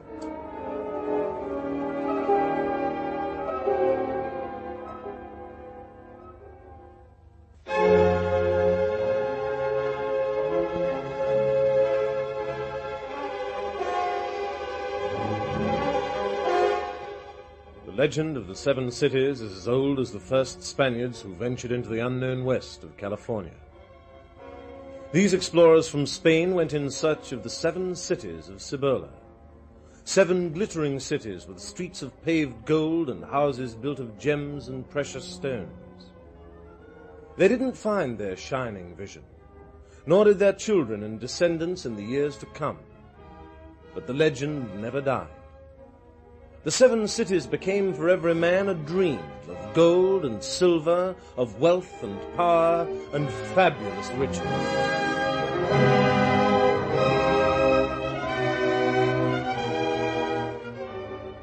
This is a story about diamonds. It began with a gold strike. Maybe you've heard of the big Californian gold strike of '49. The whole world went gold crazy. Sailors deserted their ships, clerks left their counters, doctors walked out on their patients. Even as late as 30 years afterwards, there was still gold being found on those Californian fields. And among the lucky miners were 2 prospectors from Kentucky, Steve Kennedy and Matt Harlow by name.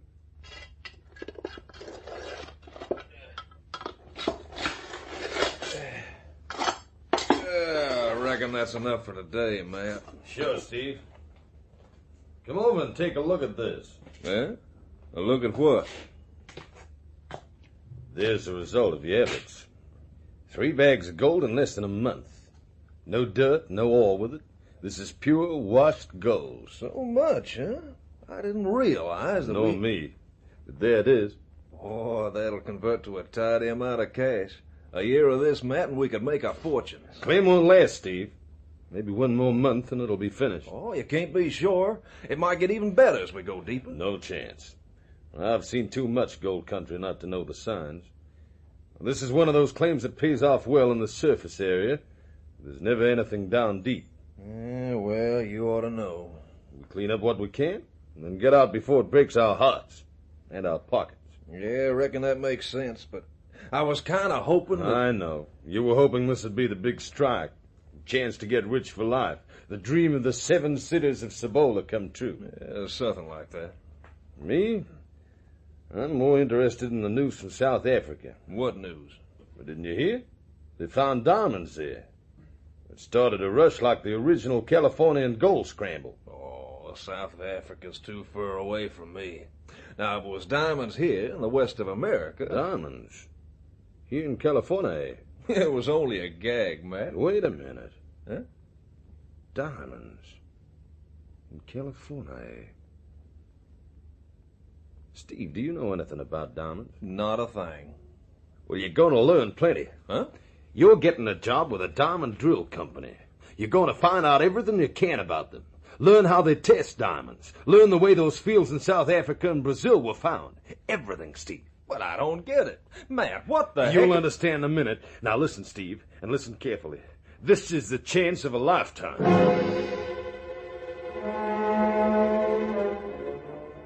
That was in the spring of the year 1872. 6 months later, in the town of San Francisco, Matt Harlow rode slowly down the main street leading a heavily laden pack horse. He halted outside the small wooden frame building of the Corporation Bank, where a middle-aged man stood watching him with some interest. Morning, Mr. Harlow. Hello there, Mr. Rouse. You leaving town? Yeah, I'm heading out to join my partner, Steve Kennedy. Oh. Well, how about your account here at the bank? You aim to draw out your money and close the account? No, I guess I'll leave things staying the way they are. If all goes well, maybe I'll be making some heavy deposits in your bank before long. You, hope to make some money, huh? Not make it, Mr. Roberts. Find it in the earth. Gold? No. We had some success with gold before, but this is something bigger. Something bigger? Bigger than gold? Sure. But that's all I'm saying. At least until I get back to town in a month or two. But, Mr. Harlow... So long, Mr. Roberts. I'll be seeing you. Something bigger than gold. That's just a crazy prospector's dream. Where is it? I wish there was some way to find out.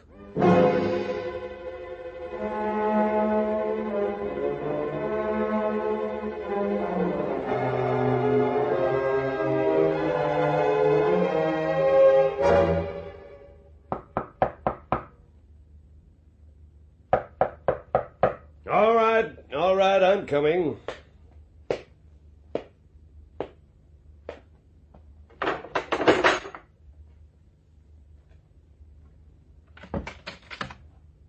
Well, what do you want? The bank's not open for business. Sorry to worry you at this time of night, Mr. Roberts, but me and my partner just got into town. Oh, it's you, Mr. Harlow. Sure is. And this is my partner, Steve Kennedy. Glad to meet you, sir. Howdy. And me and Steve tried to make town before you closed the bank, Mr. Roberts, but one of the horses went lame. Lucky thing we spotted the lamp alight as we were riding past. I was just about leaving. I'm afraid the cash is all locked up for the night. Oh, don't you worry none about that, mister. We're not wanting to draw out money. No, money's the least of our worries. All we want you to do is to take care of something for us.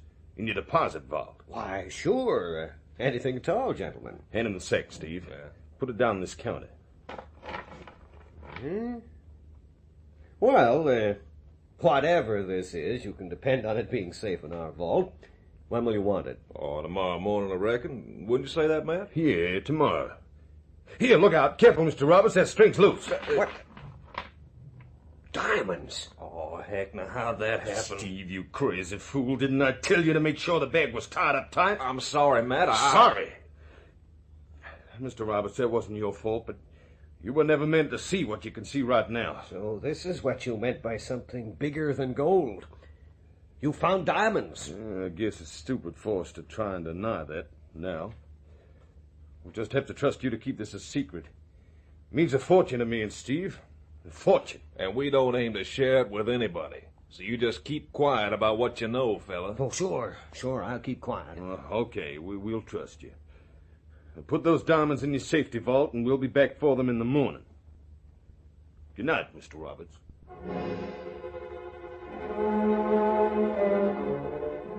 The two prospectors left. Roberts placed the diamonds in his vault, first of all taking several of the rough-cut stones before he closed the massive door. He left the bank hurriedly and made his way through the darkened streets to a large two-story house in the center of the town. He knocked and was admitted by a manservant who ushered him into the presence of Charles C. Daniel, a leading financier.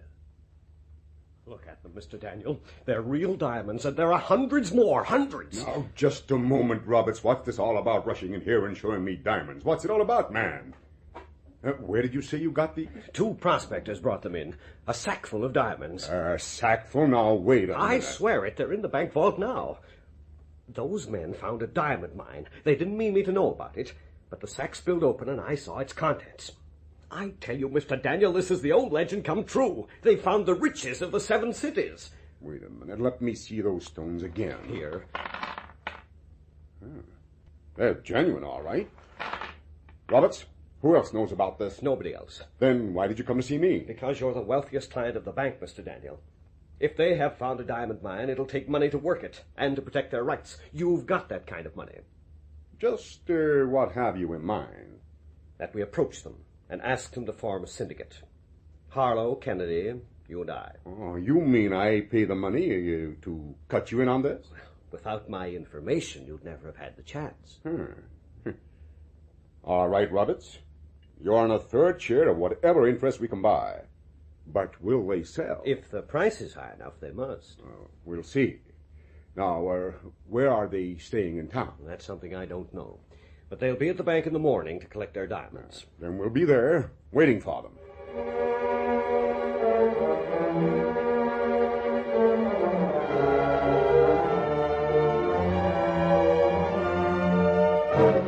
Mr. Roberts, you were on trust to tell no one about this track of ours.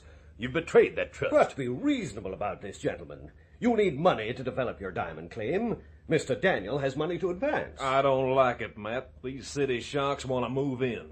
Don't worry, Steve. Nobody's moving in on this deal. But, gentlemen... Just a moment, Roberts. Gentlemen, you're in a strange position. Strange, Mr. Daniel? Well, perhaps I should say enviable. What do you mean? You found a diamond field. In the sack, you have stones to the value of, say, $20,000. You could sell them and go back and collect another $20,000 worth. In a few years, you could be a wealthy man. And that's what we aim to be. On the other hand, you could go for this thing in a big way. How? Sell an interest to me. We'll buy machinery, stake a huge claim with mining rights that no one can break. We'll take out every diamond in that field, and their value might run into millions. I don't like it. The claim's ours. Well, I don't know, Steve.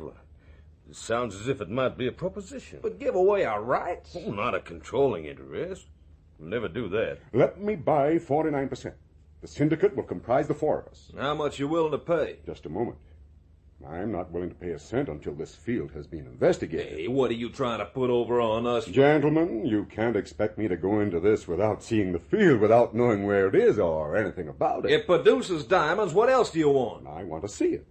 And I want to take a mining expert along with me to inspect the claim. Oh, not for my money, you don't. Wait a minute, Steve.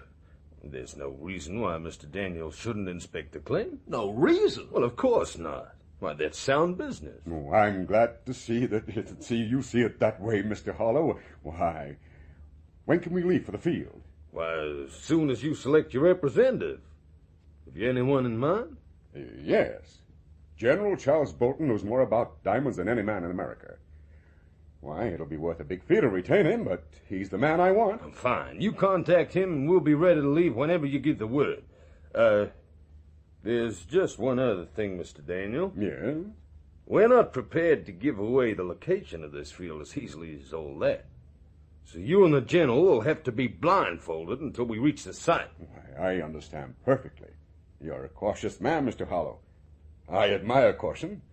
I think we are going to have a very successful partnership.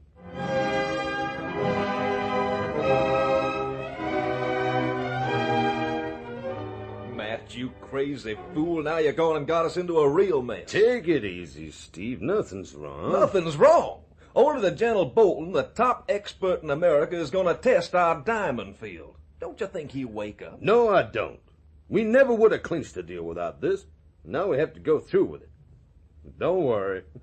We'll fool Bolton. How? Those stones we bought in London are all rough, malformed diamonds. They're buried up there in the foothills, and they're buried in such a way that nobody's going to guess this is a solid field. And supposing they do guess? They won't. Nobody realizes we spent those months prospecting on a ship to London, buying all the off-cut diamonds we could. We've sunk a lot into this deal, Steve, and now it's going to pay off. Big.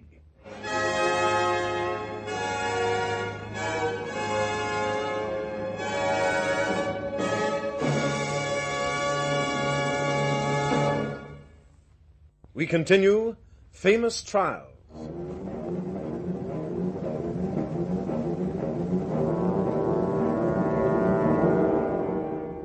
It was noon, May 5th, 1872. Along a narrow climbing trail, 4 riders sweltered in the sun. 2 of them were blindfolded, their horses guided by the others. For 2 days now they had been riding in darkness.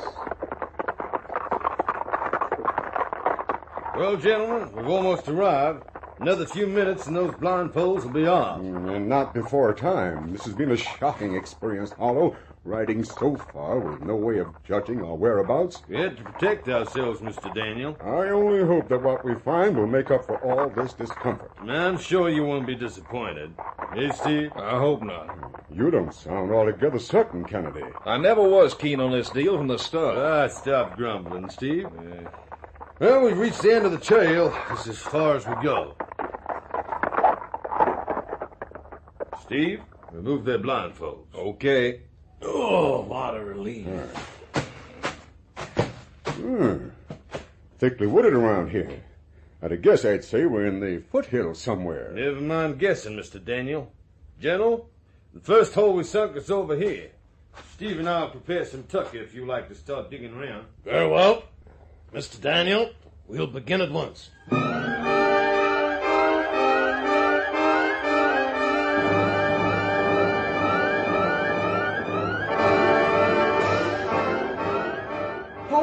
Kennedy, why, this is the greatest day of our lives. Look, a few minutes and General Bolton and I have dug up a fortune in diamonds. It's a legitimate field, all right. The richest I've ever seen or heard of. And that includes South Africa, Brazil, and all the big diamond fields of the world. Then you're convinced, gentlemen? Convinced? I'm ready to make you an offer. Not so fast, gentlemen. I still have to persuade my partner that we should go into this syndicate. And I ain't so keen. Come, $50,000 for a half share. It's a reasonable offer. 50,000? You must take us for fools, mister. Why, you could dig up that amount in diamonds in an afternoon. 100,000 then. It ain't enough. Hollow, I appeal to you. That's a reasonable offer. Mr. Daniel, why don't we wait and discuss this once we're back in San Francisco? We'll have something to eat and then start back.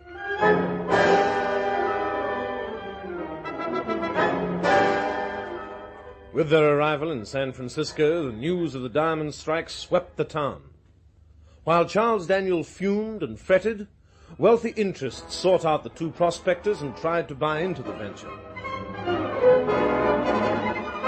Mr. Harlow, Mr. Kennedy, you need tremendous capital to develop a field like this. I'm personally willing to invest $50,000 if you'll only form a public company. Gentlemen, you're missing the chance of a lifetime. I can guarantee capital of $100,000 for a 5th share in your diamond mine. Gentlemen, I represent someone who is vitally interested in your discovery. I believe my client would be well known to you. His name is Baron Rothschild.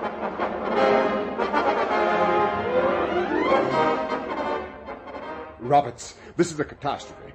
I don't know how the news could have spread like this. Well, the whole thing should have been kept a closely guarded secret. Wall Street and the New York financiers have got the scent of it. We'll never keep it to ourselves And now. those fool prospectors are likely to make all kinds of crazy deals. After all, they're only simple miners. This is high finance, and this high finance is something they don't understand. Well, Steve, the ante goes up every day. Since we spread the news around town, things have really started happening. It's time we stopped playing the field and made some money out of this, Matt. Now, whose offer do we take? We're not taking any one offer. We're taking them all. Why, you're kidding. They all want to invest their money. Okay, we let them. The whole thing is getting too big for us. We're only simple miners who don't understand high finance. So we're getting out. You mean right out? Right out. We're handing over to the respectable Mr. Daniel. He can form a company that'll buy us out for $500,000. $500,000? Oh, Matt, you're crazy. That's our price, and we'll get it. You wait and see.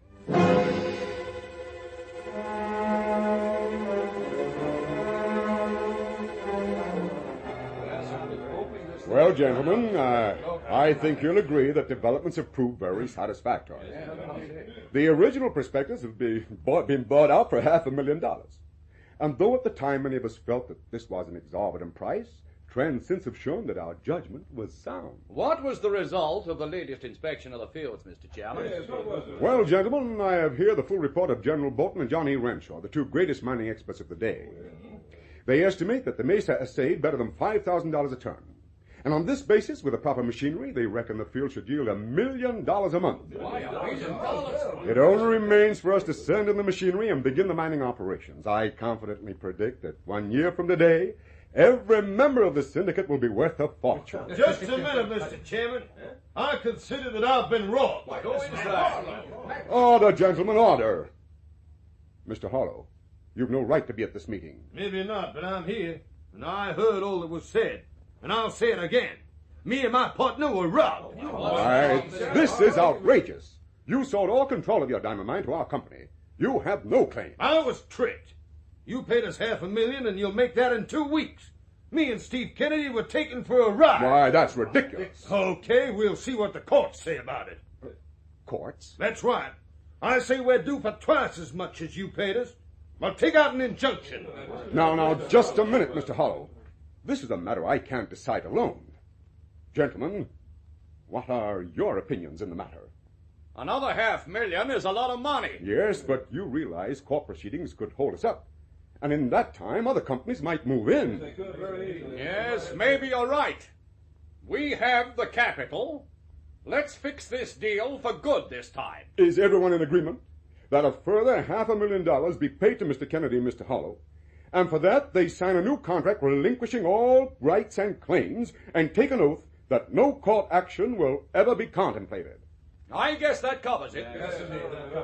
Are you willing to sign such a contract, Mr. Hollow? Sure, when you deposit the other $500,000 in my bank account. Oh, that'll be done within a few days. I'll get in touch with you, and those new details will be signed in front of a justice of the peace. Now, if you don't mind, this is a private meeting. Sure, I'll get out. Right now. It's all yours, fellas.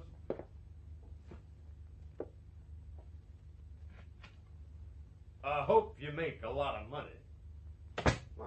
Well, what do you think of that? The hide of him, holding us up to ransom like that. Well, there was nothing we could do about it. An injunction would be fatal at this stage. Yes, I guess it would. It's my opinion we did the right thing. The only thing we could have done. An extra $500,000 won't mean a thing once the field starts producing diamonds for sale.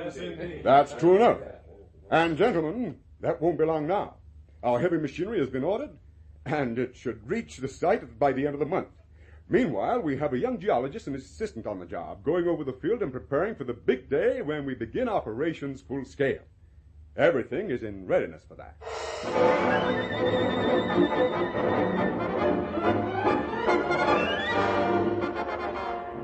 Mr. Morgan, Yes, Harry? I guess we should install the heavy scoop in this hollow. What do you think, sir? Yes, that's the spot for it, all right. And here's another batch of diamonds the men worked out by hand. Oh, swell. Thanks. Hey, wait a minute. What's the matter, Harry? Mr. Morgan, take a look here. This is certainly some mine. It not only produces diamonds, it cuts them as well. What? Here, let me see it. Well? A perfectly cut stone.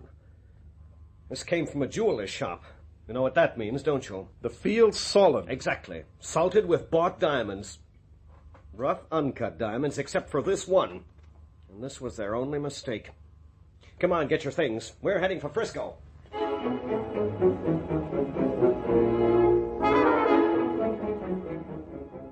The news that the diamond field was nothing more than a clever swindle swept America.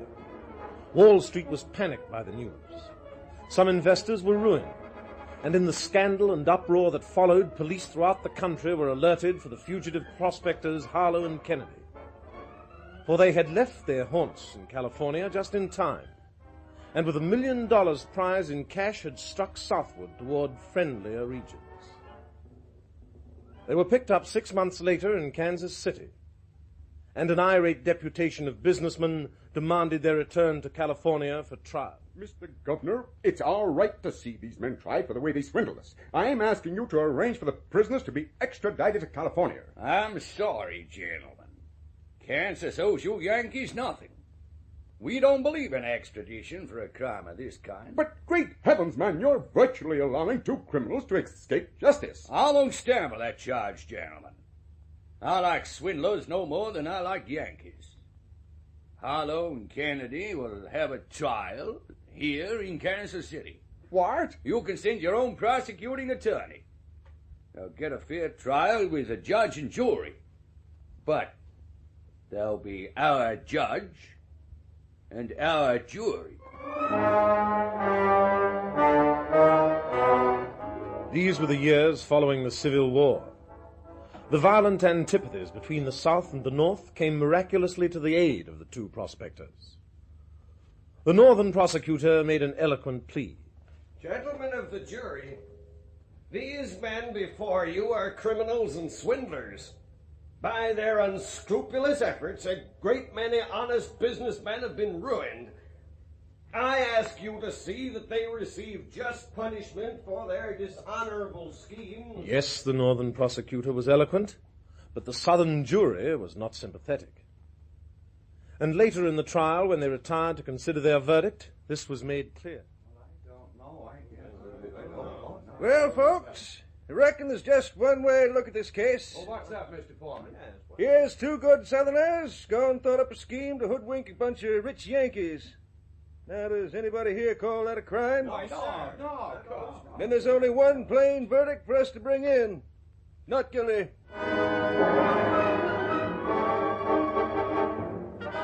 Not guilty was the verdict, and Matt Harlow and Steve Kennedy were freed of all charges against them.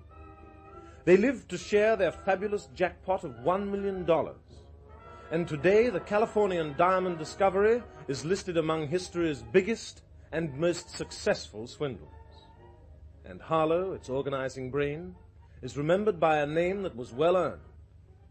Matt Harlow, the Ace of Diamonds.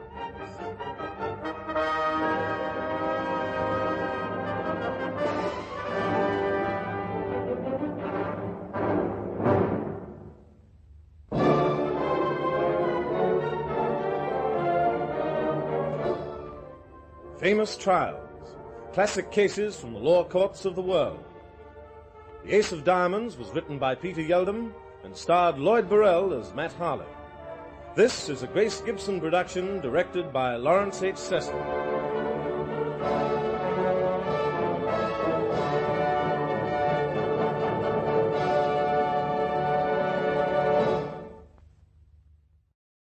Next up is D24, the service station holdups.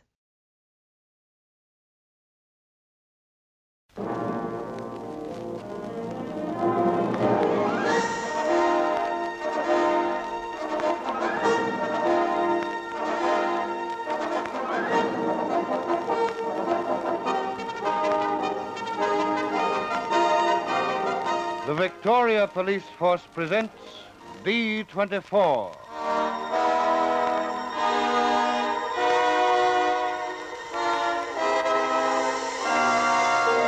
From the files of the Victoria Police, for the first time come these true stories of unceasing war against crime, of day and night vigilance that protects our life and our property, and of the nerve center of the Police Information Bureau, D24.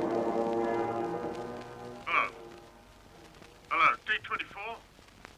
My name's Parker. I've been held up and robbed of all my money.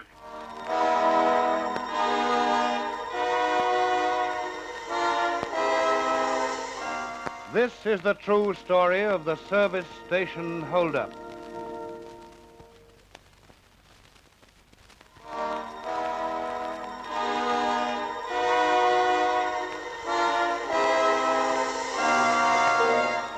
This is a true story from the files of the Victoria Police.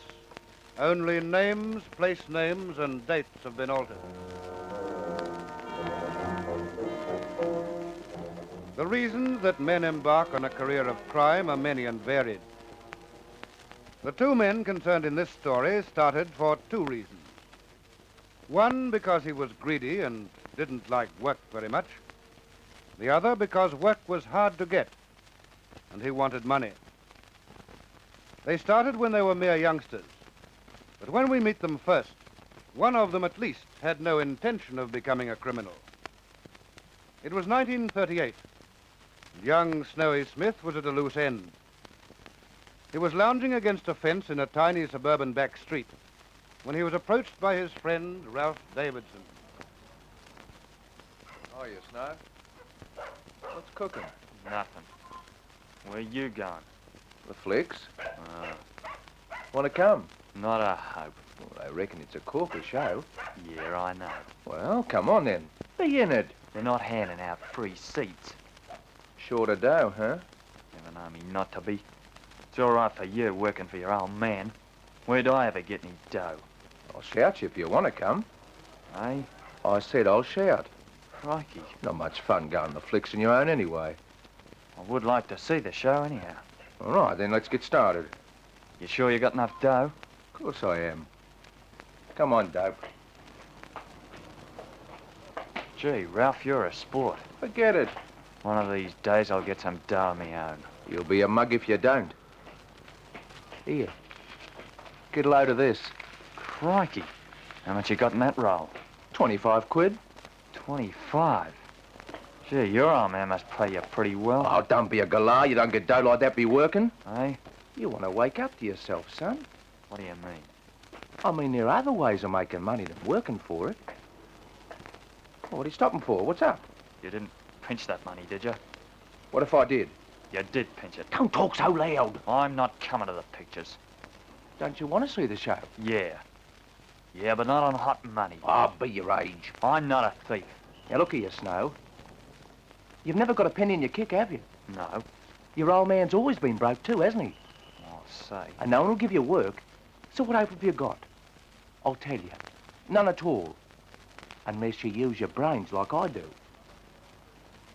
You want dough, don't you? Of course I do. All right, then. String along with me, and you'll get dough. I got ideas, Snow. Good ideas. And I could do with them, mate.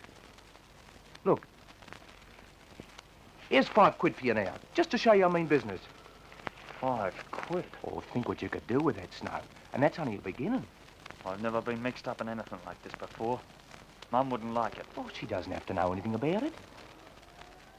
So what do you say, Snow? Well, I could certainly do with the money. Ah, that's more like it. Good on you, Snow. Come on in. Let's go to the pictures and then we'll start making plans.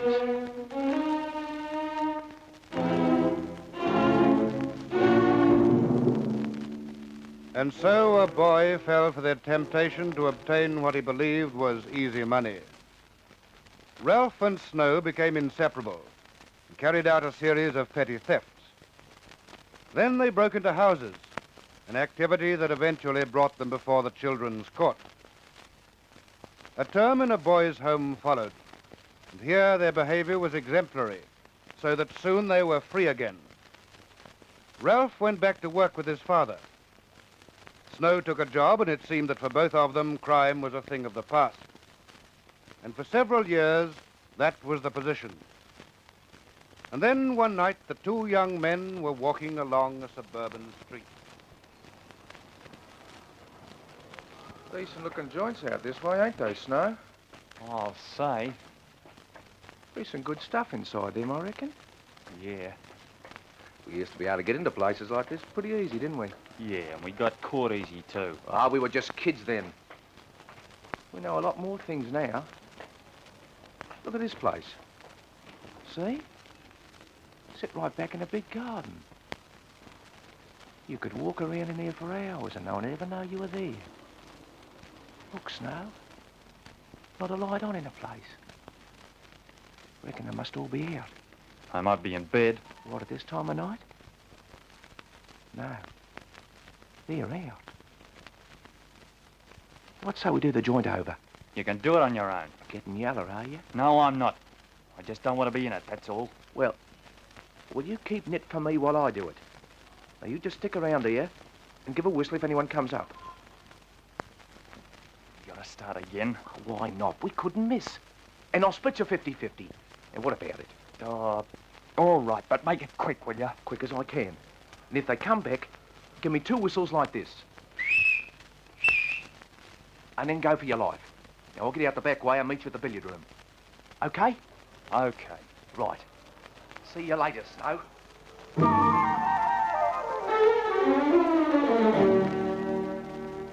That spur-of-the-moment decision started the 2 men on the road to crime once again. Soon the police were flooded with reports of suburban robberies. But the thieves covered up their traces very well. And then one afternoon they broke into a parked car. Okay, Snow. Start her up. Yeah.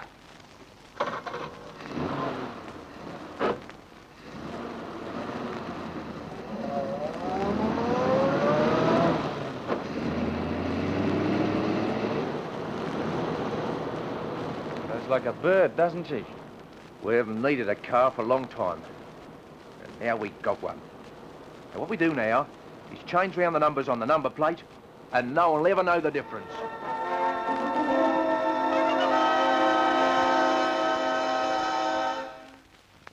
There you are, Snow. A brand new number plate. Well, nearly new anyway. Pretty neat joins, don't you reckon? Well, no one would tell her we'd cut up the plate and then put it together again, would they? You wouldn't think so. Good. Then let's take her out again and make her work for us.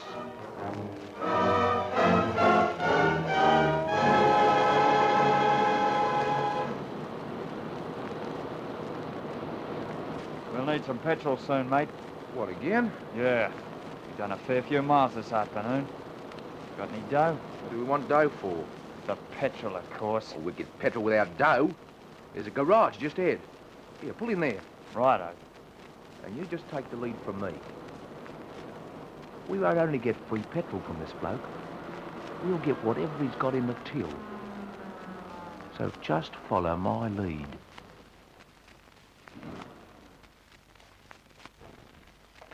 Afternoon, gents. G'day. Fill her up, will you? How much does he take? Well, what do you reckon, Snow? About 10. 10 gallons. Okay.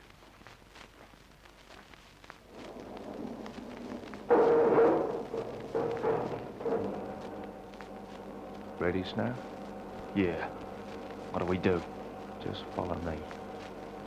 Get out of the car. Righto. Looks like rain coming up, doesn't it? Right so. Oh, they need it up the country, though. Yeah.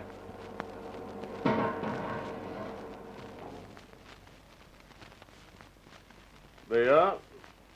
10 gallons. How much? 21 and 8. Want any oil? No, thanks. Water? No, thanks. How are the tires? They're okay. Righto. That'll be 21 and 8, thanks. Can you change a fiver? I think so. We'll have to go and have a look. We'll come with you. Come on, Snow. Yeah. Won't keep you a minute. Yeah, it should be right, mate. 5 you said. 21 and 8. 9. 22. 24. 26. 28. 30. 2 pounds. 3. 4. 1 makes 5. There. Hey. What's the game? Put up your hands, mister. It's a hold-up. Good guess, fella. Now stick 'em up. You wouldn't shoot? No. Oh, you're fooling me. It's a gag. It's no gag, sport. We want your catch, all of it. Take it, Snow. Right. Oh. I'll plug you if you don't shut up. Hurry up, Snow. That's the luck. Good. Now get the car started up while I keep this bloke quiet. Okay. Satisfied it isn't a gag, mate? I guess so. All right. Now get over into that office. What for? I'm going to lock you in there so as we can get away. Go on, move. Go on, through the door. Yeah, all right. I don't take... Here. Don't be a mug. Yeah? This gun will go off. Yeah? Oh, let go my arm. Drop that gun, will you? Oh. Go on. Oh. Drop it. That's better. Now, fight for it. All right, it's me, mate. Pop this.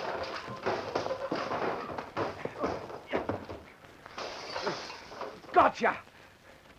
Now a man ought to blow your head off. No, I give up. Don't shoot. All right, but just for luck, try this. In again. One more. Yeah. Oh. Well, that ought to keep you quiet for a while. See you later, mate. What happened, Ralph? Never mind that. Get away from here as fast as you can.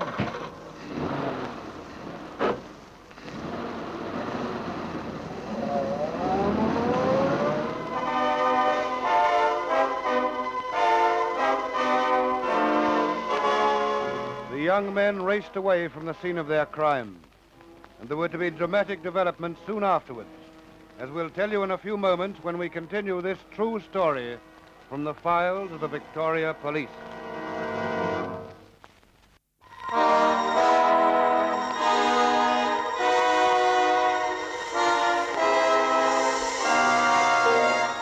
This is a true story from the files of the Victoria Police. Only names, place names, and dates have been altered. The two young men, Ralph and Snow, had held up a garage man, robbed him of his money, and then raced away in their stolen car. A police mobile patrol car was quickly on the scene. You're sure the number of the car was 151719, Mr. Parker? Yes, I'm certain of it. I've got into the habit of checking car numbers when I'm putting in the petrol. This was 151719, all right. Let's see the list of stolen cars, Ben. Here you are. You said it was a Ford, didn't you, Mr. Parker? Yes, dark blue sedan. And this looks like it. 791151. No, it was 151719. Yes, but it's my guess they've changed the numbers around. All right, Mr. Parker. We'll broadcast your description of the men and see if we can get them in.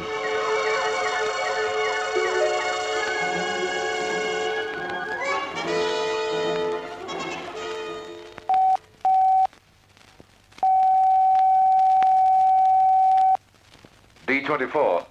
D24. Calling all cars in the stations. Here is a description of two men urgently wanted for questioning in connection with the service station hold-up at Elstonwick.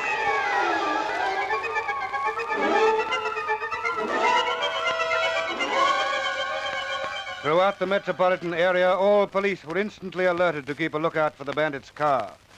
As yet, the police didn't know the identity of its two occupants. And then, an hour or so later, wireless patrol car number 17 was cruising along the northern end of Elizabeth Street.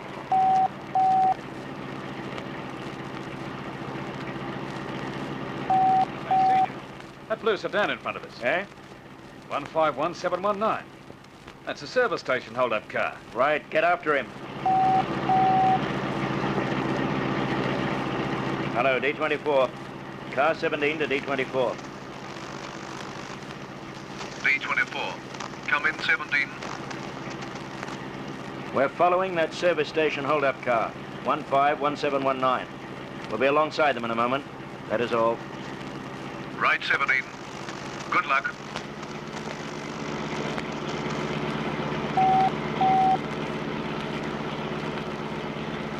He's not making any effort to get away. Can't know we're behind him. Good. Pull alongside.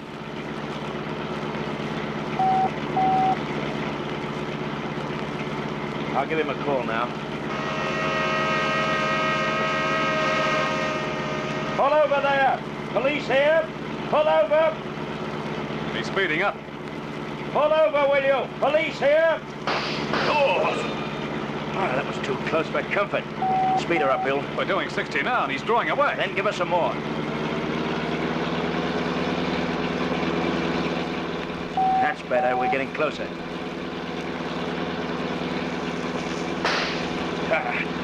Not much of a shot, whoever he is. Thank goodness for that. He's getting better, though. Well, there's only one thing for it. Give them some of their own medicine. Now hold it steady, Bill. He's trying to take a corner. All right, hold on.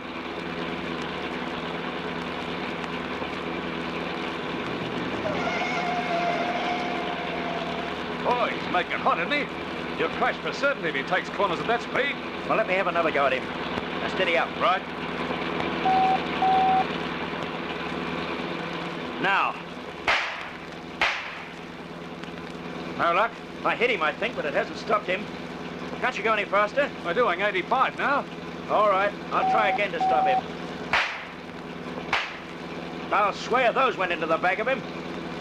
Look out, he's turning again.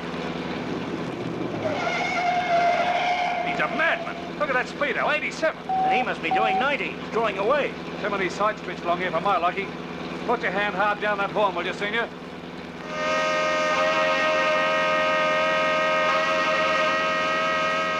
I'll let D24 know. See if they can cut him off. Hello, D24, car 17. Here's 17. We're still after that car. We've passed through Essendon at about 90. They've been shooting at us and... Fred! That truck! Look out!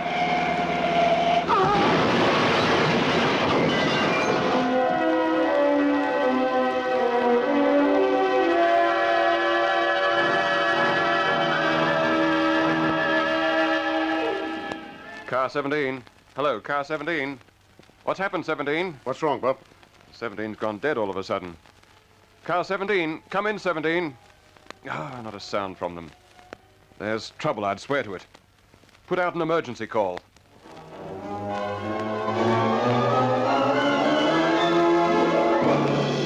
Yes, there was trouble, all right. For a motor truck crossed right in the path of the speeding patrol car, and a frightful accident occurred. And the irony of it was that less than half a mile further on, the bandits' car had had to pull up with a blown-out tire.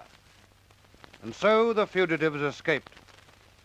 The police patrolmen were too badly hurt to be interviewed, and no one seemed to know who the two offenders were until a policeman rang D24. Hello, D24. First Constable Andrews here. Yes, Constable? I saw the patrol chasing a car along Mount Alexander Road. Did they catch it? No, they didn't. They crashed. Oh. The men haven't been picked up. No. Do you know anything about them? I know who they are. Saw their faces as they flashed past. Ralph Davidson and a man named Snowy Smith. Do you know where they live? Yes, I do. Good. And we'll send out a patrol, and you can take them to the place. Thanks, Constable.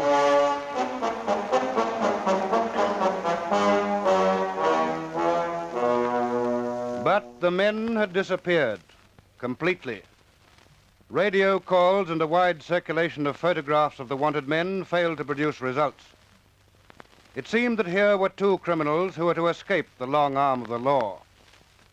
Time went by and the scene changed to a country town about 25 miles from Melbourne.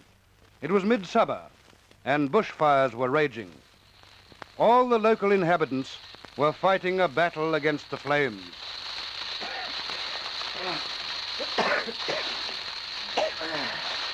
Oh, getting mighty close to that house, Tom. Yeah. Whose place is it? I don't know. Just moved in, I think. You'd think whoever it was would be out giving us a hand, wouldn't you? Yeah. Oh, well, we can't worry. They may be away. I reckon we ought to get into the place and see if there's anything valuable we can take out. Yeah. She'll go up for a certainty if this wind doesn't change. All right. Let's see if there's a door open.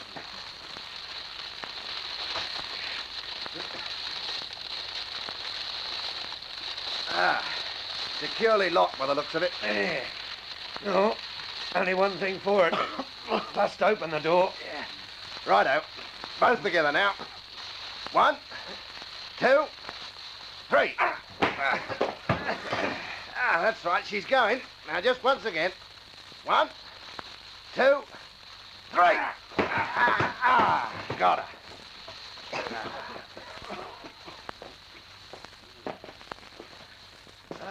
Heavens, what a mess. Stuff piled everywhere. Yeah, they must have been using it as a storeroom or something.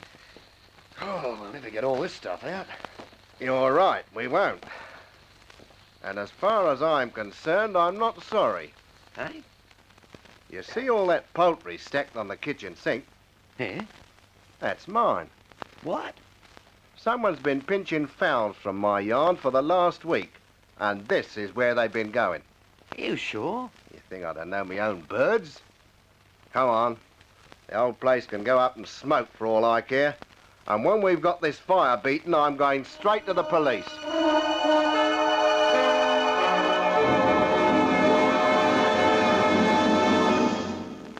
Now, Mr. Pearson, you're absolutely certain they were your birds you saw? Positive, Constable. They were mine, all right.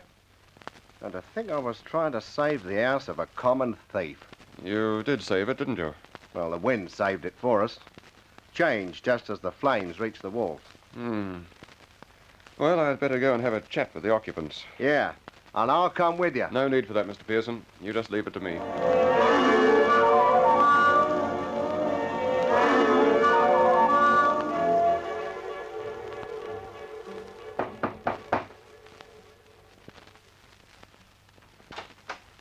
Yep. A cop! Open up! Not in your life. Get away from here. Don't be silly. Open the door. All right. Wait a minute. There. Get out of here, will you? Put that revolver away. I'll put a bullet through your skull. Oh, no, you won't. I'll kill you. I don't think so. Oh, my arm! You'll break it. Oh, don't. Then drop the gun. Yeah.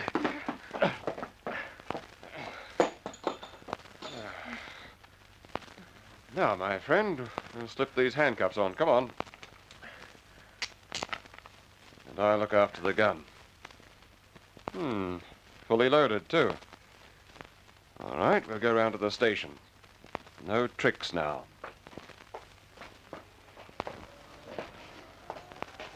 Pretty game, ain't you? Jumped at a man with a gun. There's nothing else for it.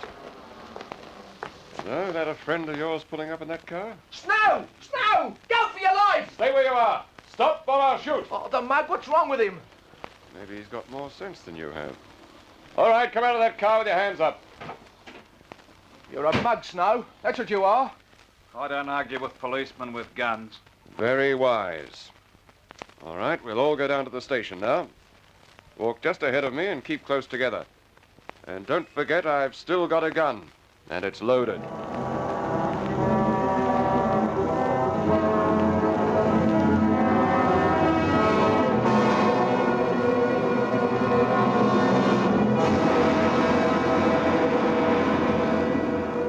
And so the men who'd got away with hold-ups were caught because they couldn't resist stealing a few chickens.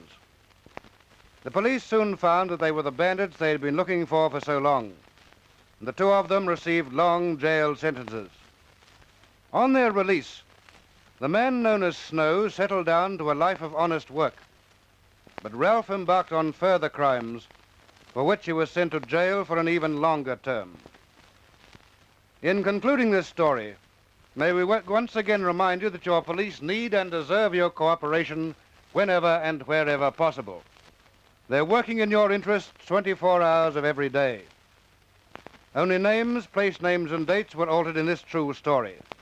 It was dramatized from the files of the Victoria Police by Roland Strong, who now says goodbye until the same time next week, when there'll be another true story in this series, D24, which is brought to you by the Victoria Police Force and produced in the studios of Hector Crawford Productions by Dorothy Crawford.